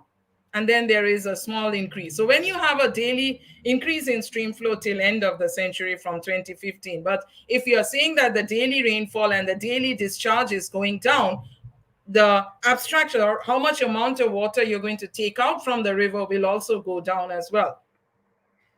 So what will you have? We are trying to find, so you must find potable source of new water supply for KMA. Why? Because the droughts have shown that there is very much challenge for the KMA. We cannot consider the underground water of KMA because of contamination of the Ligani aquifer. We cannot use the coastal wells for possible saline water. So hence, we have to look for the Rio Cobre, and we are trying to see what will be what was the climate model impact on the Rio Cobre. Now, I have less time, so I'll just quickly move to the other extremes of climate change on the water sector, that is flood. Now, what is flood? Flood is excess water than you can accommodate in a basin. Your drain, for simple example, why does Kingston flood a lot? Why is there so much water in Kingston after rain? I am not out on the road, but I'm sure many places in Kingston are flooded out. Flood is a natural phenomenon. You can't stop it, but you can prevent it. It's a hazard, but the vulnerability depends on what type of infrastructures are. If you build your house away from the river bank, you can prevent it from getting washed away. If you design your drains to accommodate X gallon of water, you can store it. If you limit urbanization to a certain extent, you can prevent the excess of runoff on the road. And you can minimize the flood risk. Because flood is a combination of rainfall, where you are located, distance from the stream, soil type, land cover, that is, if Kingston had 60% greenery, the water running on the road would be different if Kingston has 10% greenery. Pretty much straightforward. So those are the factors. Then steepness of the slope, where you are building. If you're building on the top of a hill and you have a heavy flash flood, the house is going to get washed away. the slope, what is the amount of flow coming in. So all these factors we are measuring, it is measured, is recorded and put in. Now we know Jamaica lies in the path, and these are the tracks of some of the hurricanes that have affected Jamaica, significant ones. And over the last 20-25 years, 42% of the hazards are from hurricanes, and then followed by damages are from hurricanes and tropical storms contributing to flooding. And the graph we are seeing that there is most of the flooding is, of course, during the wet season because of high rainfall. And in Jamaica, we have different types of flooding. In the limestone areas, we have groundwater. In Portland, St. Mary, Rio Grande, the famous river which is famous for rafting, you have riverine flooding. And in the cities like Kingston, Spanish Town, you have urban flooding. We did a flood hazard map, and and that is pretty much showing areas which are prone to hazards. Now, some images of flooding. This is an image from Kintyre and Harbour View, and that is just off from the campus on Papine, where the Hope River washed away a section of the bridge. Harbour View at the mouth of the river, where the bridge was washed away from Gustav, and that's broke down the road, which is the main commute. Port Maria and St. Mary, Hurricane Sandy, and you can see the level of inundation. More images of flooding, and this picture is the landslide in Gordon Town taken by me and my colleagues when we went a few days after the event. So you can see the collapse of the road, complete down from Eta or Zeta. I'm not exactly sure, but one of those.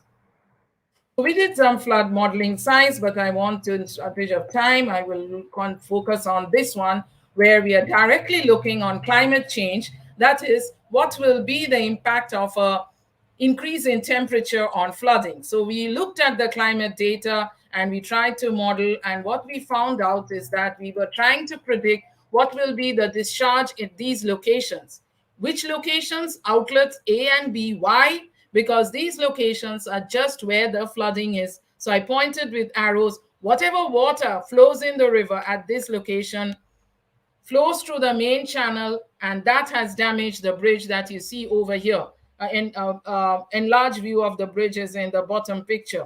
So that force or velocity of water coming from that river at that junction A as a measured point will flow and will damage it. So we did a combination of hydrological and hydraulic modeling. We tried to estimate peak flows for different climate projections. That is a 1.5 hotter temperature, a 2-degree increase in temperature. So if your temperature is increasing, and if the rainfall is increasing, what will be or decreasing, what will be the impact?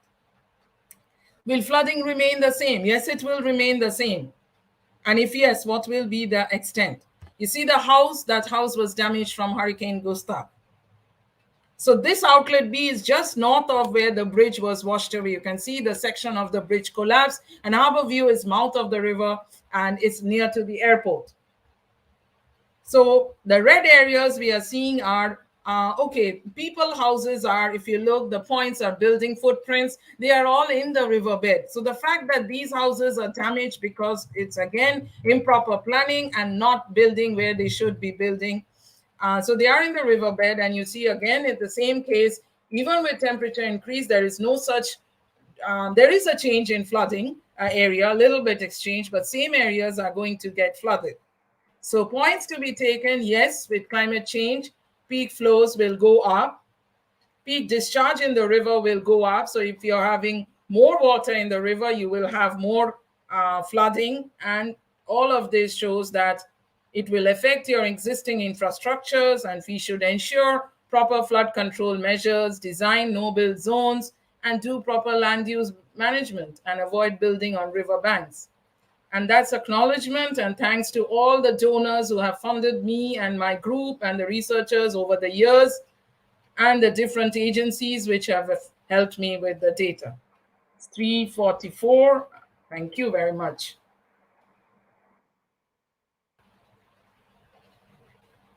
I'm done. Thank you.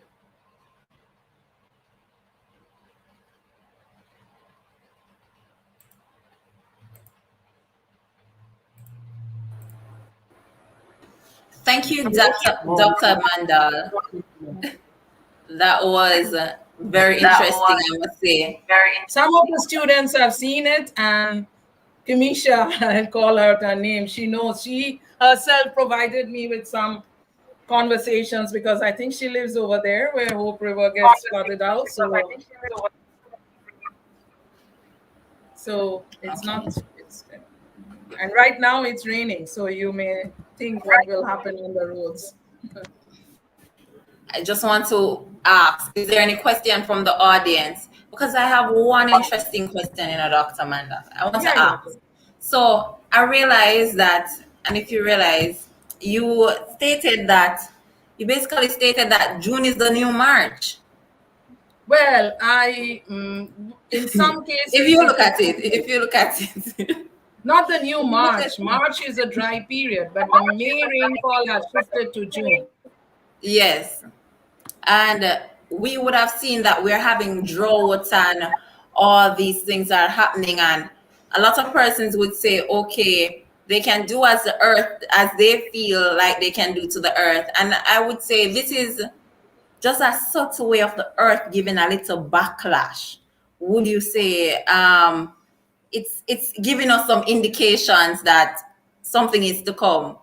And this is not unique to Jamaica. It's happening globally too. Many areas many bigger river systems, which are dimensions are huge than Jamaica, are falling off because of excess, not proper management.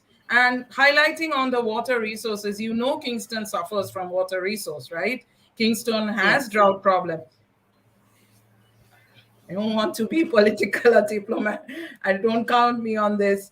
The more buildings that are coming up, yes, it is needed because people commute here for work. A lot of people live in Kingston for work, so they want to live near to their workplace. So you need new housing developments and many other things. But then also you are stressing on that limited source, right? You're tapping that limited aquifer, the two rivers, and you have more. So your demand is going to go up.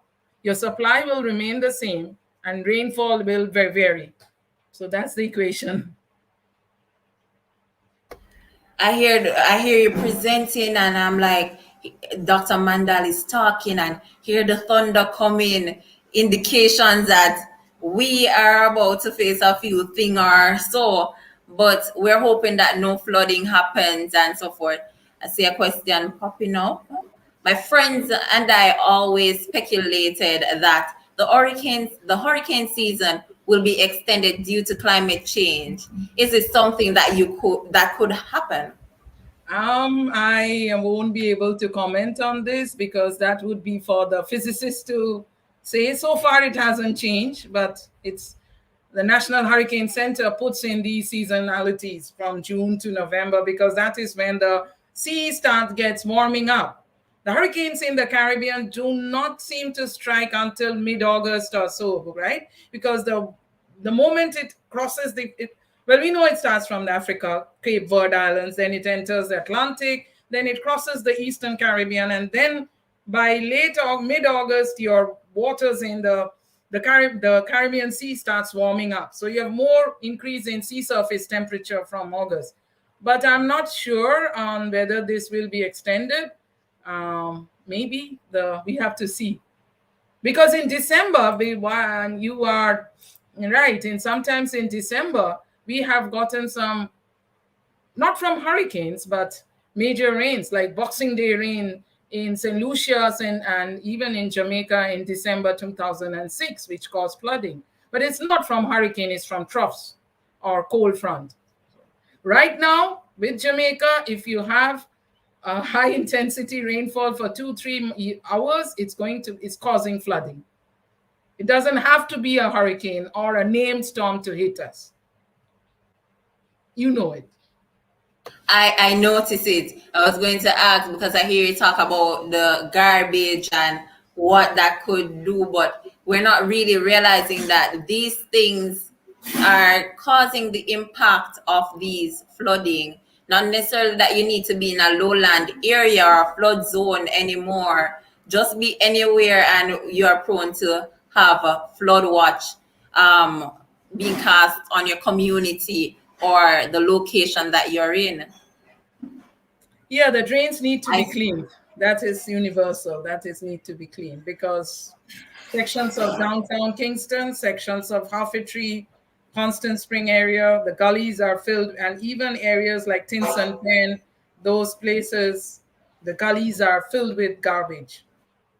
And you know if it's filled with plastic. But nowadays there's a lot of awareness, and people are recycling plastic bottles and putting them away and not throwing them. So I guess there is, and I see it's happening, Recycle Partners of Jamaica doing it.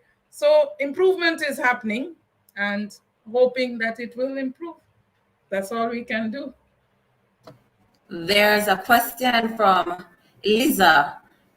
I have heard of acid rain. Do you think Jamaica would ever see such a phenomenon? Not really, not immediately, but well, if excess of acidity in the atmosphere, like nitric content goes up, then yes, but not so much at the moment. Okay, you have another person in waiting. Yes, this was a comment, the desalination. I saw the question. I can't hear. Yes, we have a big question from Daniel here. Yes, that was a suggestion in many meetings, but the energy cost is also something to be. Antigua relies on desalination. Antigua does a lot of desalination, but the population of Antigua is very small, and it is a good question, good topic, a good thing to talk about, but it can offset some of the gaps, but the cost is main, the energy cost. So your water bill and everything will go up again.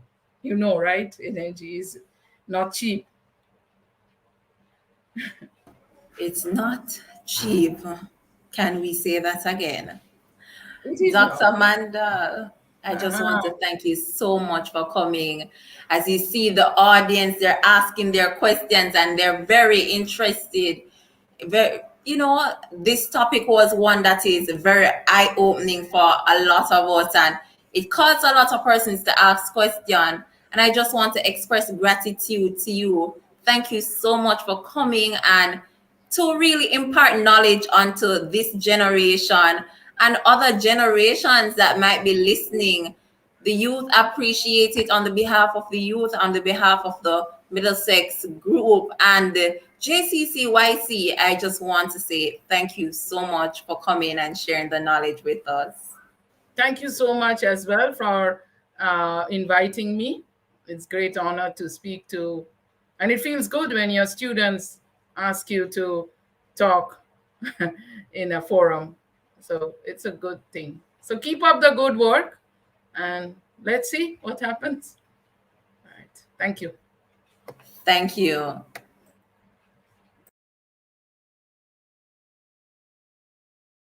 Whoa.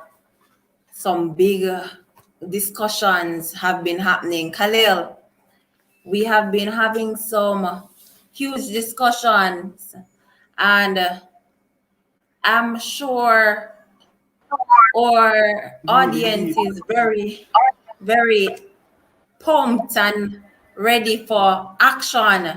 Because if you aren't ready for action, I don't know when you'll ever get ready for action, because this is a time when you should be feeling the fire to say, yes, I'm ready to go out there and act and do my part in saving the earth that serves me.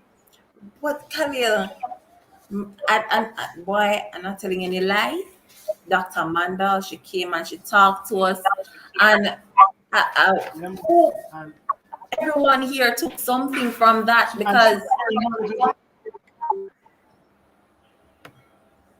I didn't hear you, Khalil. As well, and no, I was saying that she's very knowledgeable in her area, and she knows every nook and cranny about water resources in and out of Kingston, right? And how everything affects us as relates to our water resources.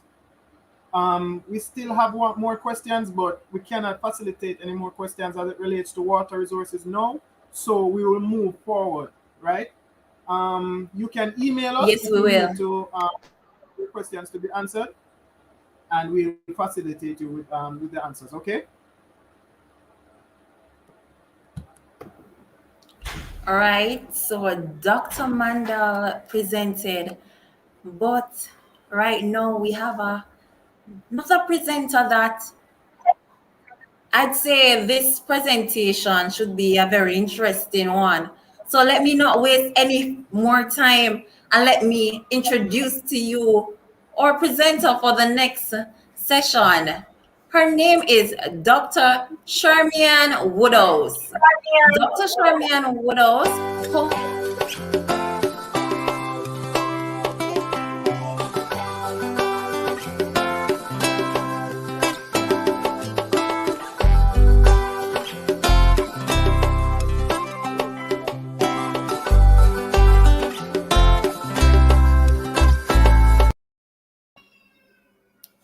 All right, Dr. Sharmian Woodos holds a Bachelor of Science and Doctor of Medicine degrees from Harvard University in Washington, D.C., and holds a master's degree in public health in health policy management from Columbia University in New York, New York. She has a strong interest in the impact of lifestyle on overall health and wellness. She's passionate about preserving health through the preservation of the planet. Aside from her practice, she offers her expertise and experience in consultations and forums. I present to you this afternoon. Yes, I present to you this afternoon Dr. Sharmian Woodos.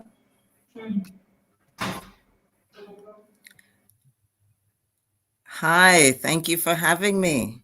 Thank you for having me. It's an honor to be here. I'm so excited to be joining in this very important discussion.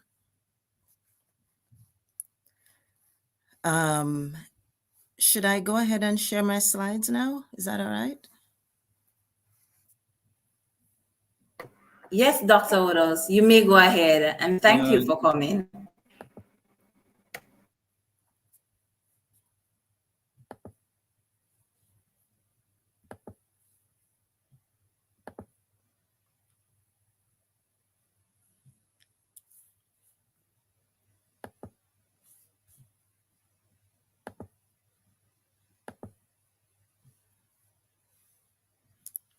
Okay. Are we good? Can you see the slides? Conversations. Hello? Yes, we are seeing the slides. Okay, great. So my topic for today is climate change and health. First, though, I really would like to commend you for the title of this whole webinar series, Save the Earth That Serves Us. It is a topic that really reflects what we really ought to be doing.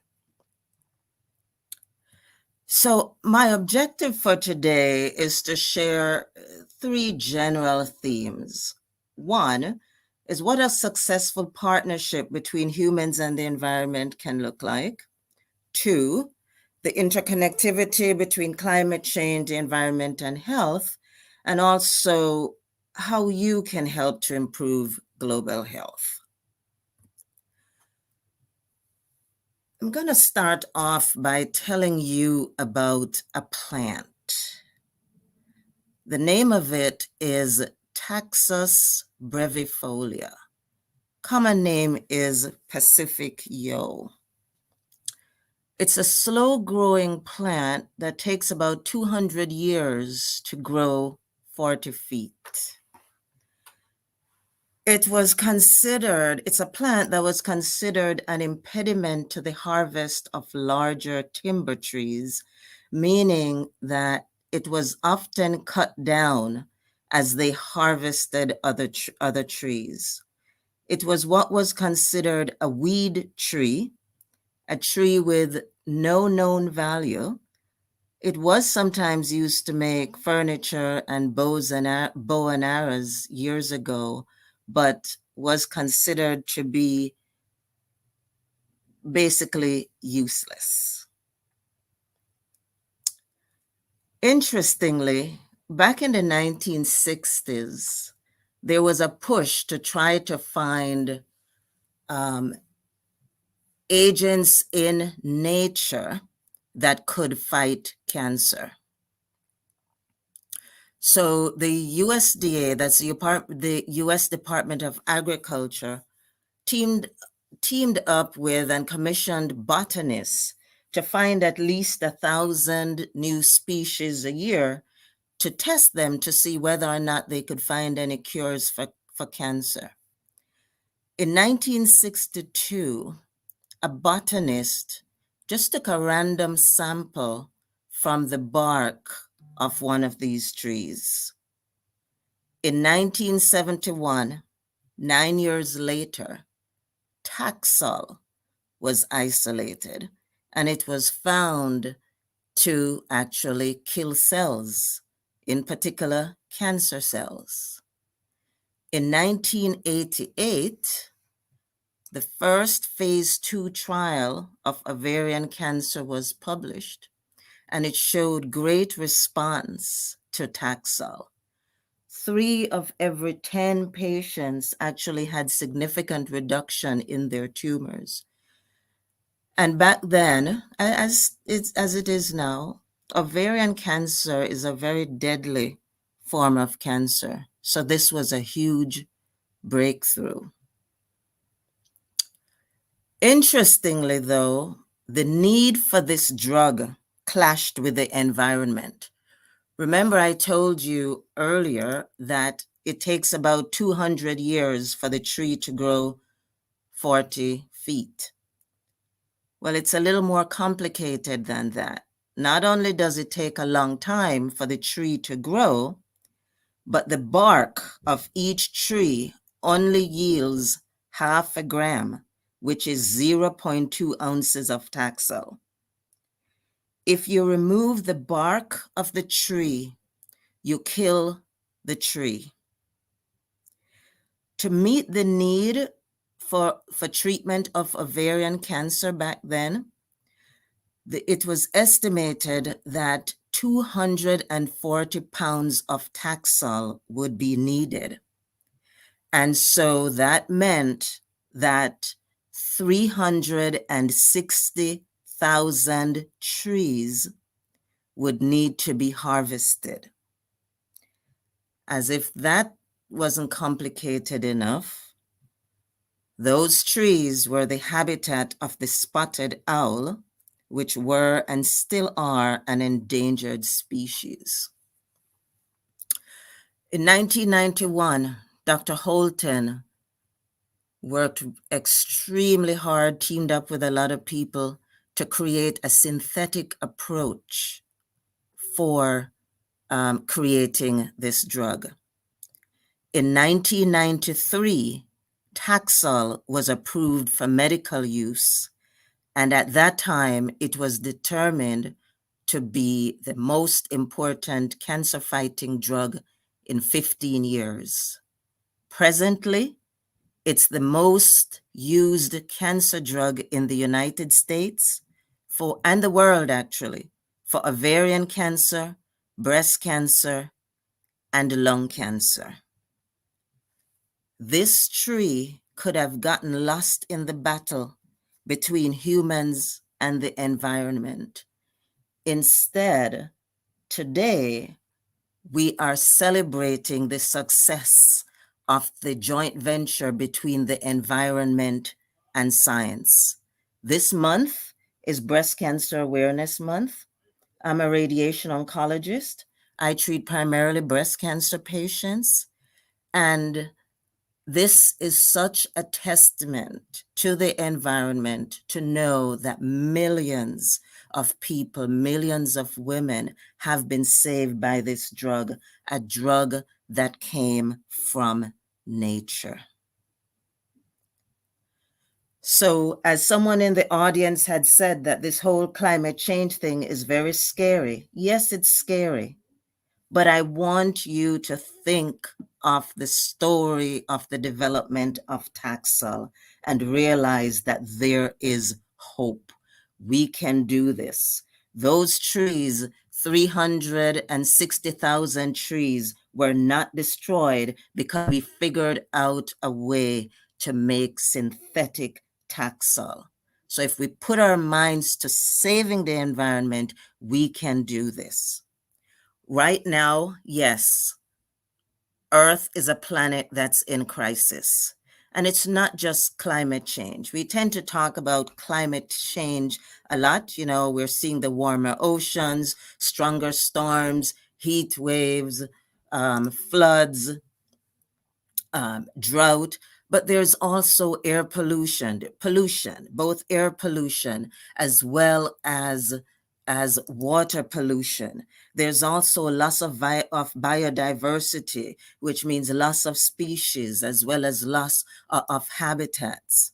Back in 2008, this statement was published in the Lancet, and it remains true today.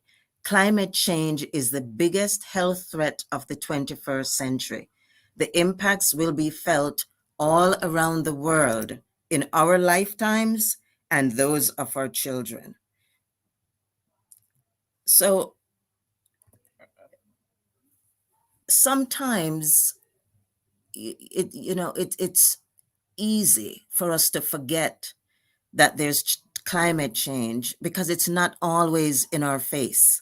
Some situations are more obvious than others. But the reality is that no matter how rich you are or how exclusive your neighborhood, these environmental changes can affect your health, both your physical and mental health. They may not affect us now, but they will affect our children and our grandchildren. And so we have to ask ourselves the question, what will they inherit from our legacy, from our actions? Slowly but surely, climate change and the other two factors that I mentioned are impacting our world. Now, certain people are at higher risk than others. For instance, young children, pregnant women, older adults, people with chronic illnesses, outdoor workers, for instance, people who work in environments where there's pollution, for argument's sake. Also, people with fewer resources are very impacted by climate change. Remember, many of the people who live in underserved areas or in marginalized groups, they really don't have the resources to make some of the choices that other people have. The International Federation of Gynecologists and Obstetricians actually issued a statement which states that climate change presents an imminent health risk to pregnant women, the developing fetus, and reproductive health. In fact, climate change is directly linked to preterm birth, low birth weight, stillbirth, as well as have effects on brain development. Now, this is kind of a busy slide, but the whole point of it is to show that everything is related. So we have rising temperatures, more extreme weather, rising sea levels, increased CO2 levels. When we talk about severe weather, we see injuries and fatalities with many of the hurricanes that we see that come through. There are also mental health impacts as well. There's also extreme heat. So we see things like heat stroke, strokes, other heat-related illnesses, heart failure. Those are things that are all affected by excessive heat. Remember, not everybody can afford air conditioning. Damage to the environment, environmental degradation affects the soil. So when the soil is affected, you have decreased crop production. And this in turn can affect decreased availability of food, or it can also affect the quality of food, which can result in in malnutrition. If people live in areas where the soil does not produce good crops, meaning soil is not very fertile, many of them are forced to leave their homes. There are significant mental health impacts of forced migration. When we talk about things like impact on water, both in terms of lack of availability of water, such as in droughts, or for instance, excess water, like with flooding, for instance, there are consequences to that. Dirty water, for instance, you have increased risk of diseases like cholera or leptospirosis. With standing water, for instance, you have increase in the transmission of vector-borne diseases such as malaria and dengue and chikungunya. With air pollution, you get increase in asthma, increased hospitalizations as a result of asthma, increased absenteeism where you have children missing school or people missing work. There's increase in respiratory diseases, some increase in cancer, for instance, lung cancer.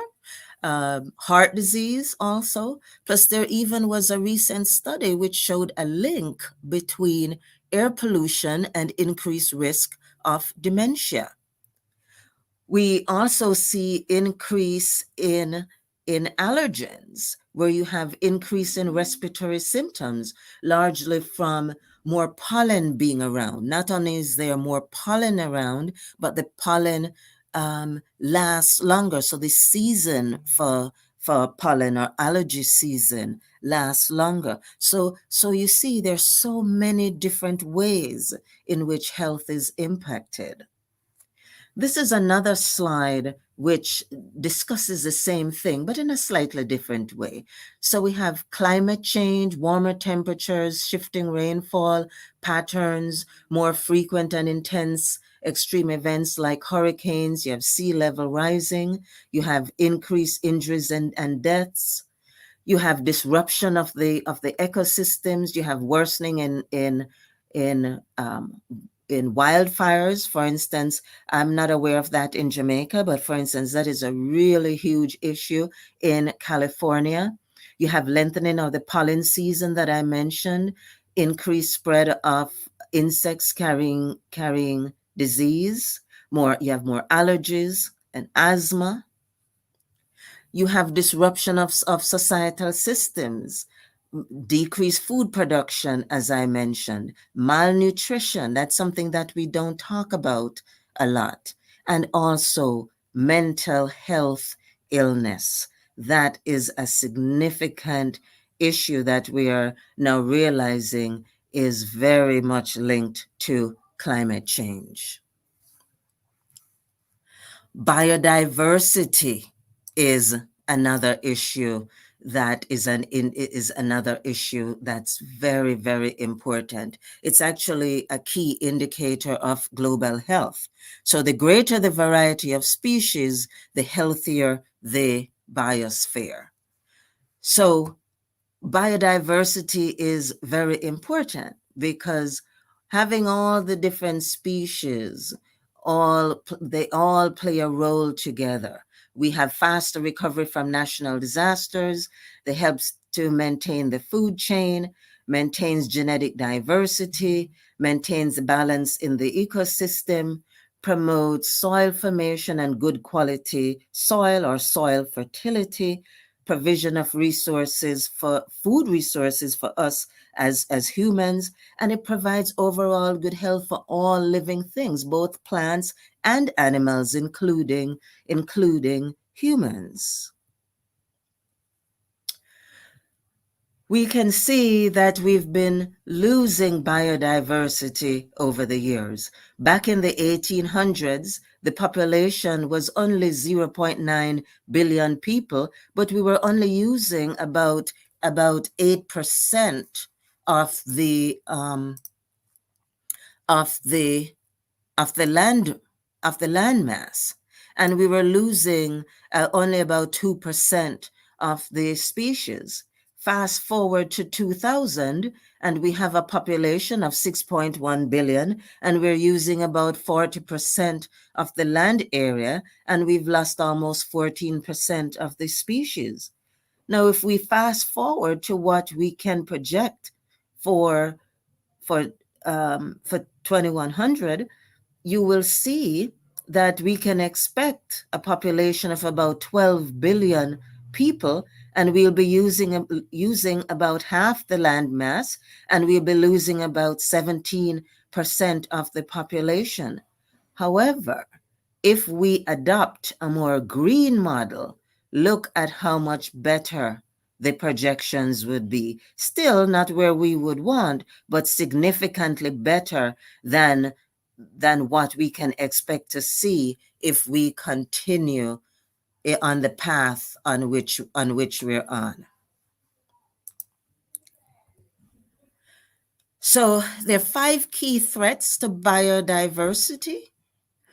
So with a change in the land and sea use, in particular change in land usage from deforestation, we can see that is having a big impact on the loss in biodiversity. Air pollution is another big issue. It makes the environment unsuitable for survival, whether it does this directly or indirectly. We have overexploitation of certain species, and the best example of that is in the fishing industry. When we think about climate change, we think about animals being forced to move from where they are. We have animals that are confused about the clues that they depend on in society to determine their migration patterns. But another big area is that we have the development or the increase in invasive species. And unfortunately, what happens with that is these invasive species, they compete with the native species for space and food and other resources. And sometimes these invasive species can then spread disease to the native species who have no immunity to those diseases. And then you can get new diseases that are being introduced. Right now, we're in the middle of a global pandemic. And the question is, can climate change or this loss of biodiversity cause pandemics? Is this the cause of the COVID pandemic? So there's no clear proof that there is a direct link as to the cause of the pandemic. But there are possible theories for how climate change and biodiversity can influence or impact the development of pandemics. So, for instance, if you think of deforestation taking place and human expansion or encroachment onto areas that ordinarily were home to other species, you can appreciate that can cause loss of biodiversity and animal migration. So now, instead of having many species in a particular area, you have fewer species. Many of these remaining species are now more likely to host more dangerous pathogens that can spread to humans.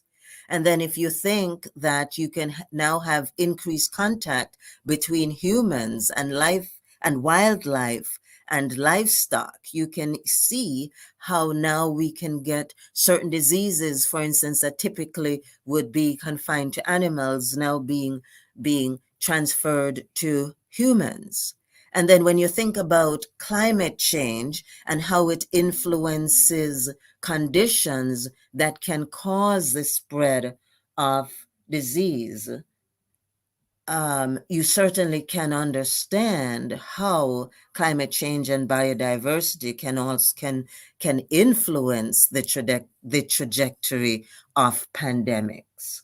So, for instance, when you think of air pollution increasing asthma, and when you think of how people with comorbidities are at increased risk of death from COVID, surely you can understand that even if there isn't a direct cause, there is likely significant contribution or connection between the two.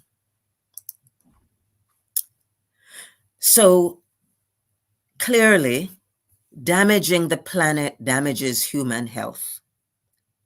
If unchecked, climate change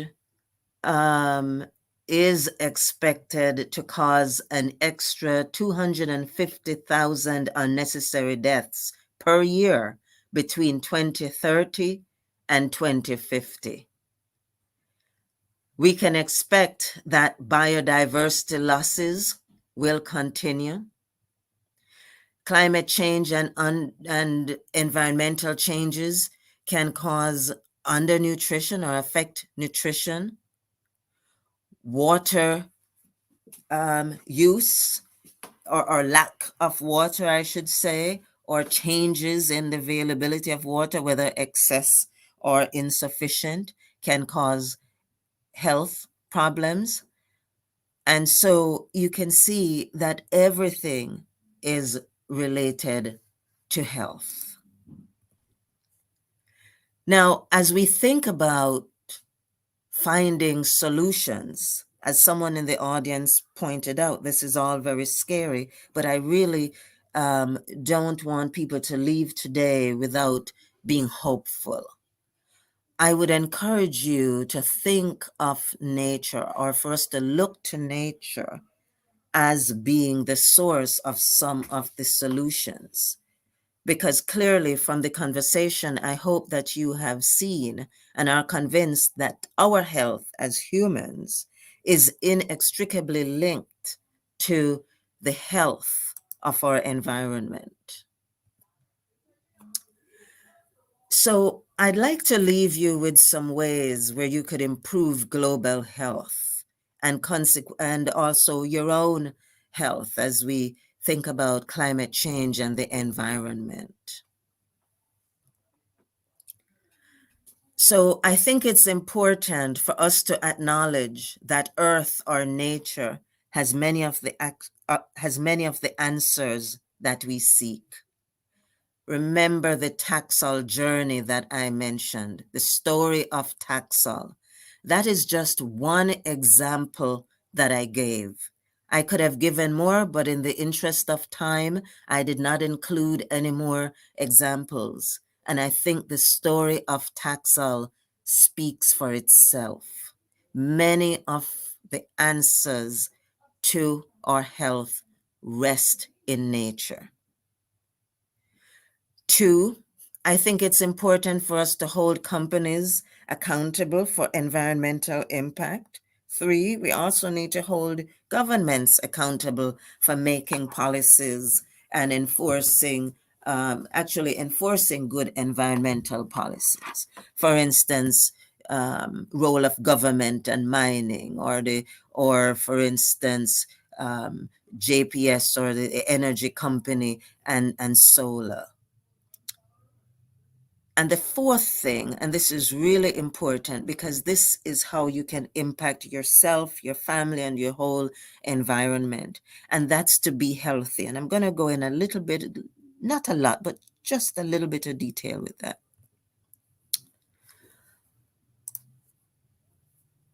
You know, it's important for us to be healthy at baseline. When you think about the health issues that can arise as a result of climate change, or when you think of the fact that people with comorbidities do worse with COVID, it should be clear that by being healthy, you can put yourself or your family in a better position to fight or to resist the effects of climate change. More than a third of the population in the United States, and most likely Jamaica as well, is obese. A significant percentage of people have diabetes.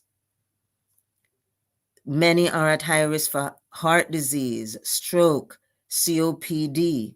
All of those things are associated with poorer outcomes in general. Many of those diseases are related to air pollution, climate change, poor diet. So what can we do to be healthier at baseline? We can do things like avoid risky behavior, such as smoking, get adequate sleep. There actually was a study the other day that showed a link between inadequate sleep and climate change. Take care of your emotional and mental health. Reduce the stress in your life. Try to have a more plant-based whole food diet.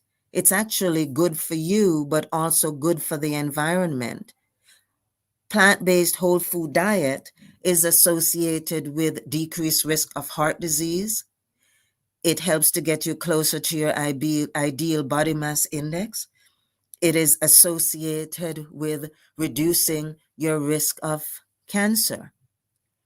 Physical activity, being physically active, getting more movement is also very important in being healthy, and it's also good for the environment. There is a direct relationship between physical activity and weight and diabetes, risk of certain cancers, and so forth. There is a project that I'd like you to look up. It's called the Blue Zone Project. Blue, like the color blue, and zone, Z-O-N-E. Basically, there are 5 areas that they found in the world. Loma Linda, California. There's a place in Greece, one in Japan, one in Costa Rica, and one in Sardinia, Italy, where a significant percentage of the population live to be over 100 years old. Many of the things that I just described to you in terms of being healthy, those are things that those populations practice. So climate change is real. We need to do everything we can to prevent climate change because it is negatively affecting our health. But by the same token, I want us all to be hopeful and do our part to make ourselves healthy so that we can combat some of the effects of climate change. Thank you so much for your time.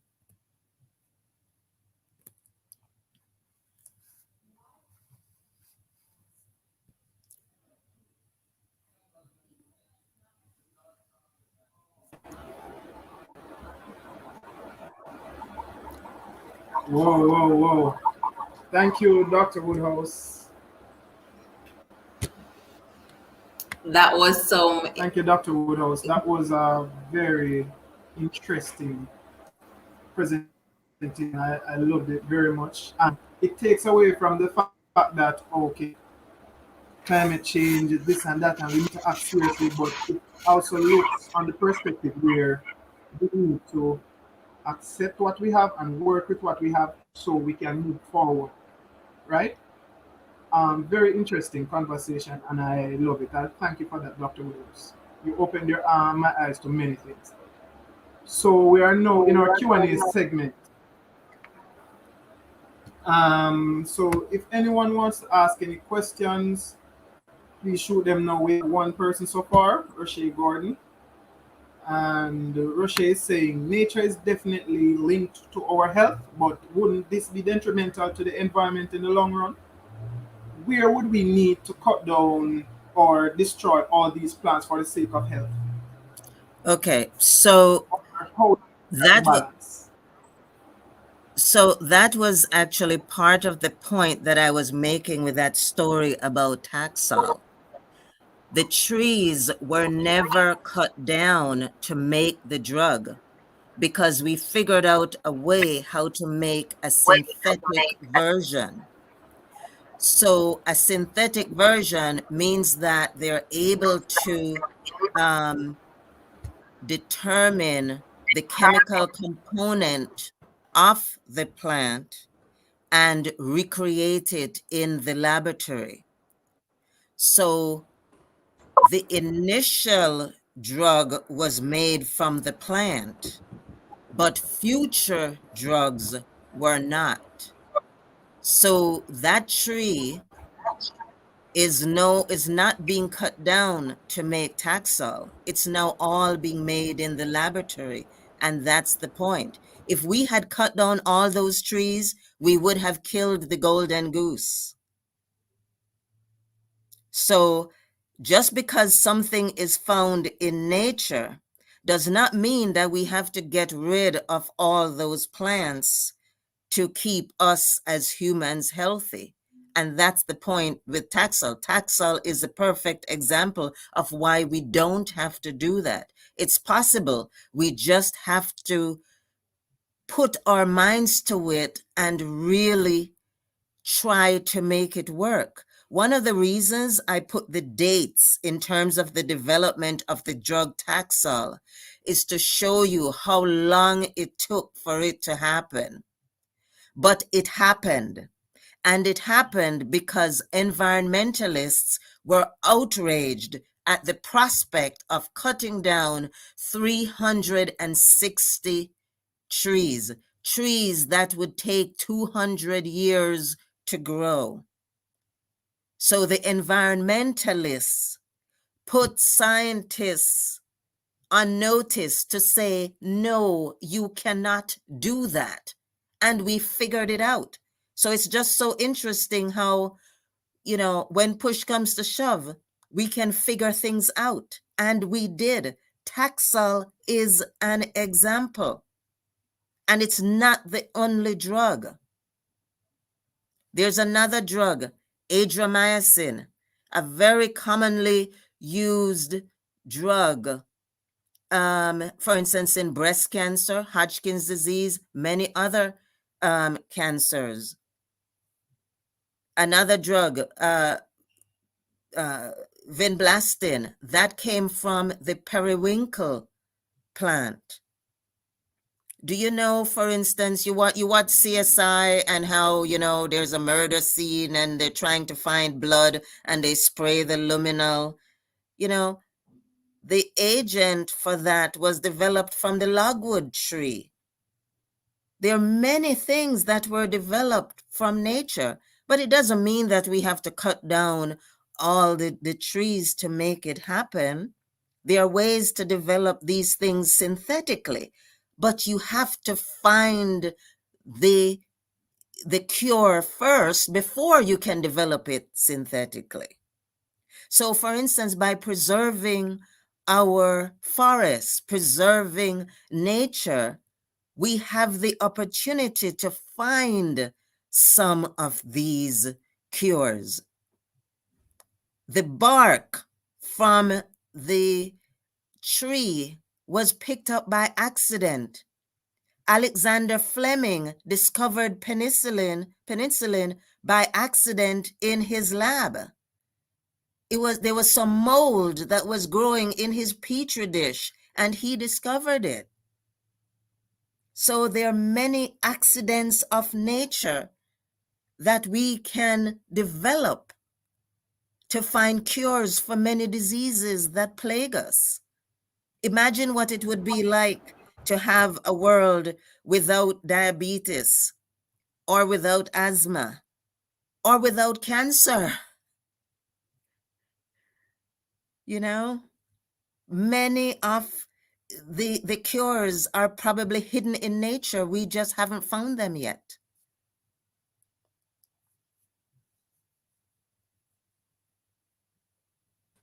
What an interesting thing. And if only persons were considerate, because Dr. Woodhouse, I hear you speak about the broader picture, because Dr. Robinson was talking to us earlier about the broader picture, and he was saying that we should not think about just ourselves, but the environment. And you really touched on it, because when the scientists decided that, hey, we have to look at, even though they weren't thinking about it then, and they had to be forced to reconsider their thoughts, they looked at the broader picture and made a decision that, all right, we will leave the trees alone and we will find another way. How can we ensure that we protect the environment but not lose us in the process?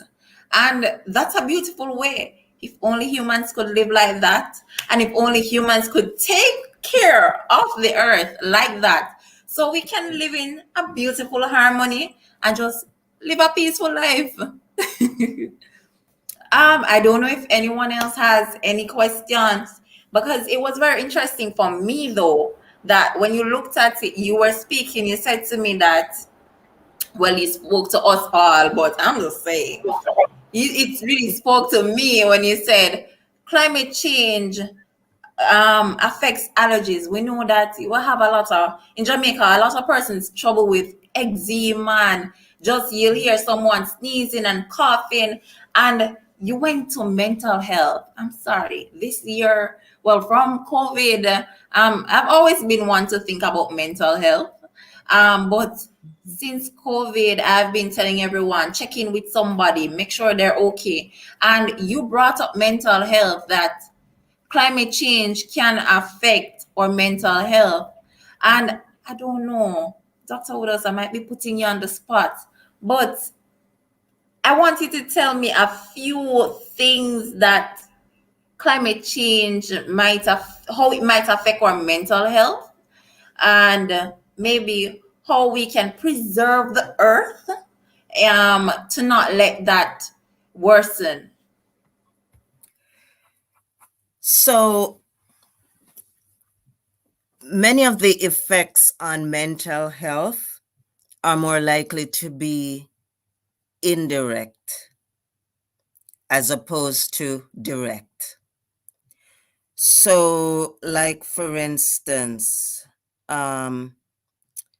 let's say with flooding, hurricanes, forced migration, just think about how you feel every time you hear that there is a storm approaching Jamaica. They panic, will my roof survive? Or imagine if you live in an area that has flooded before. Should you stay? Should you leave? The anxiety. The anxiety associated with that.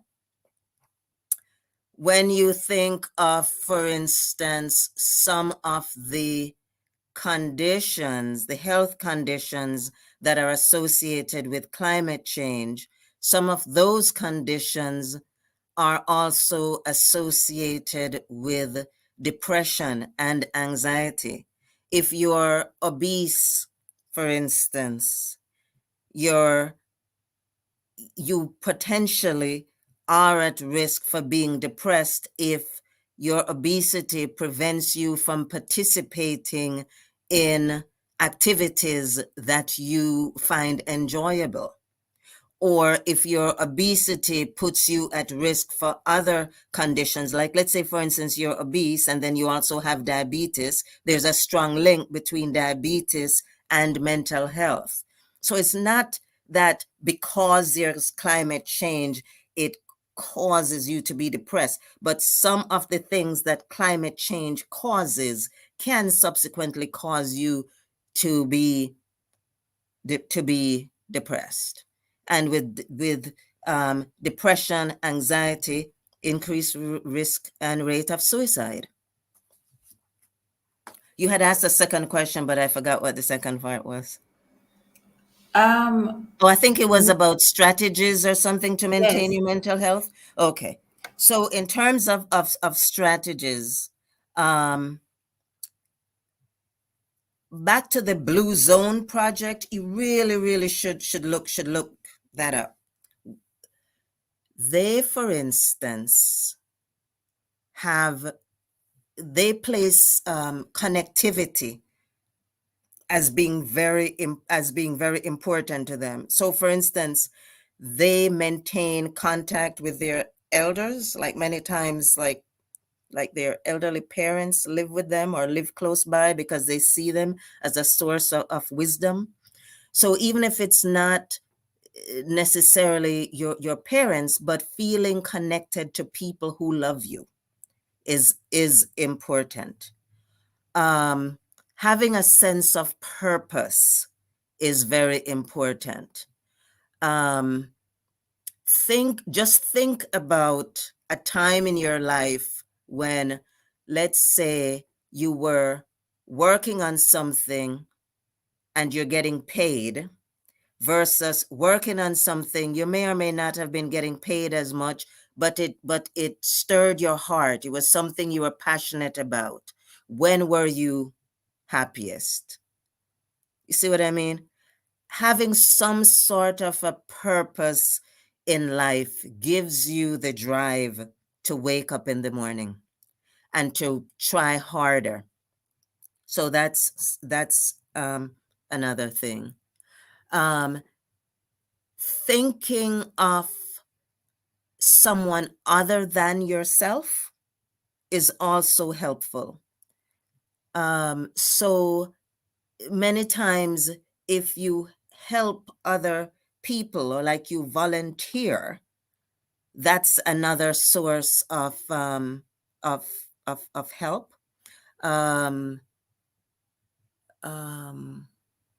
Having a strong faith, not necessarily religion per se, but a belief in a higher power, is very important in preserving your mental health. Getting adequate exercise is important. Exercise releases endorphins and it helps to make you feel better. Getting adequate sleep also helps to make you less irritable. It also helps to make you feel better. Some people, you hear people say, oh, I'm going to drink a glass of wine to calm me down, make me feel better. It's actually not a good thing. It's actually not a good thing, even though in one of the Blue Zone areas, some of those people do drink wine at 5. But in general, alcohol is not considered helpful, especially do not drink alone. Because if you drink alone, you have a tendency to overdrink, and alcohol can actually be not a stimulant, but more like a depressant, can make you depressed, actually. Going outdoors, being outdoors, breathing fresh air, that is also something else that's very, very important in terms of decreasing stress, decreasing depression.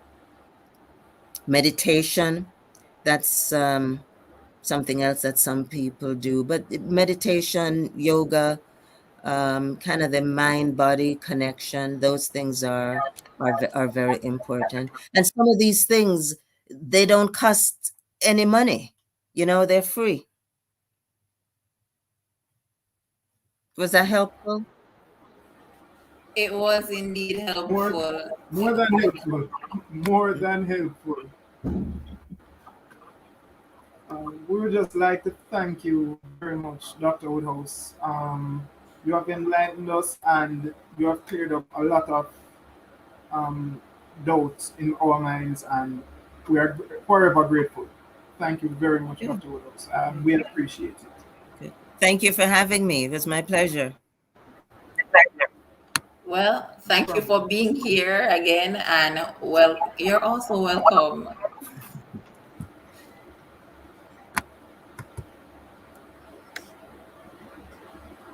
So people, Khalil.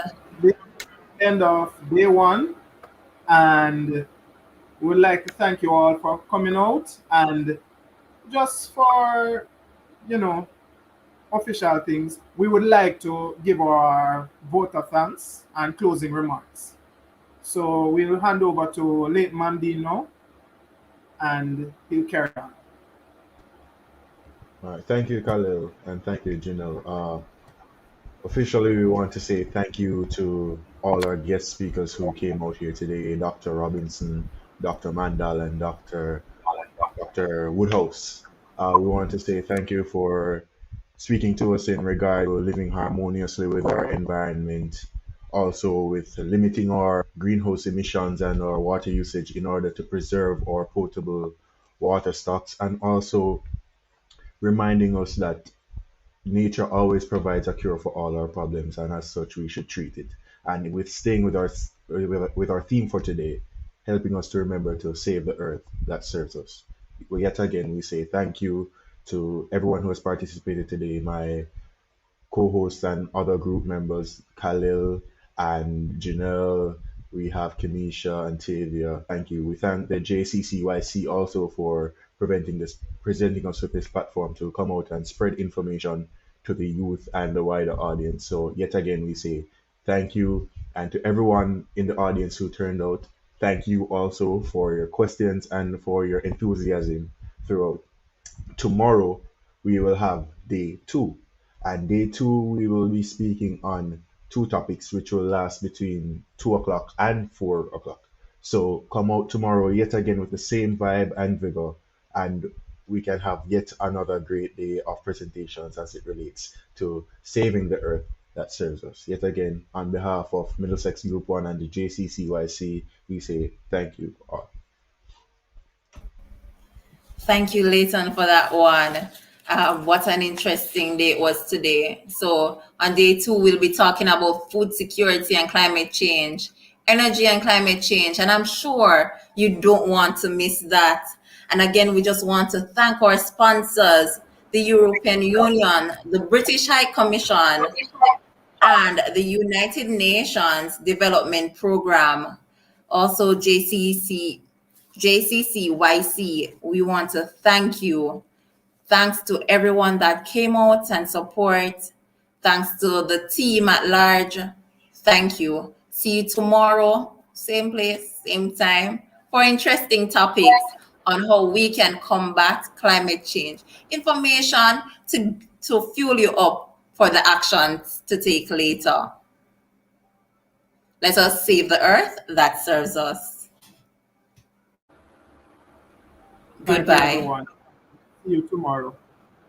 Be there for day two. Don't miss it. Thank you.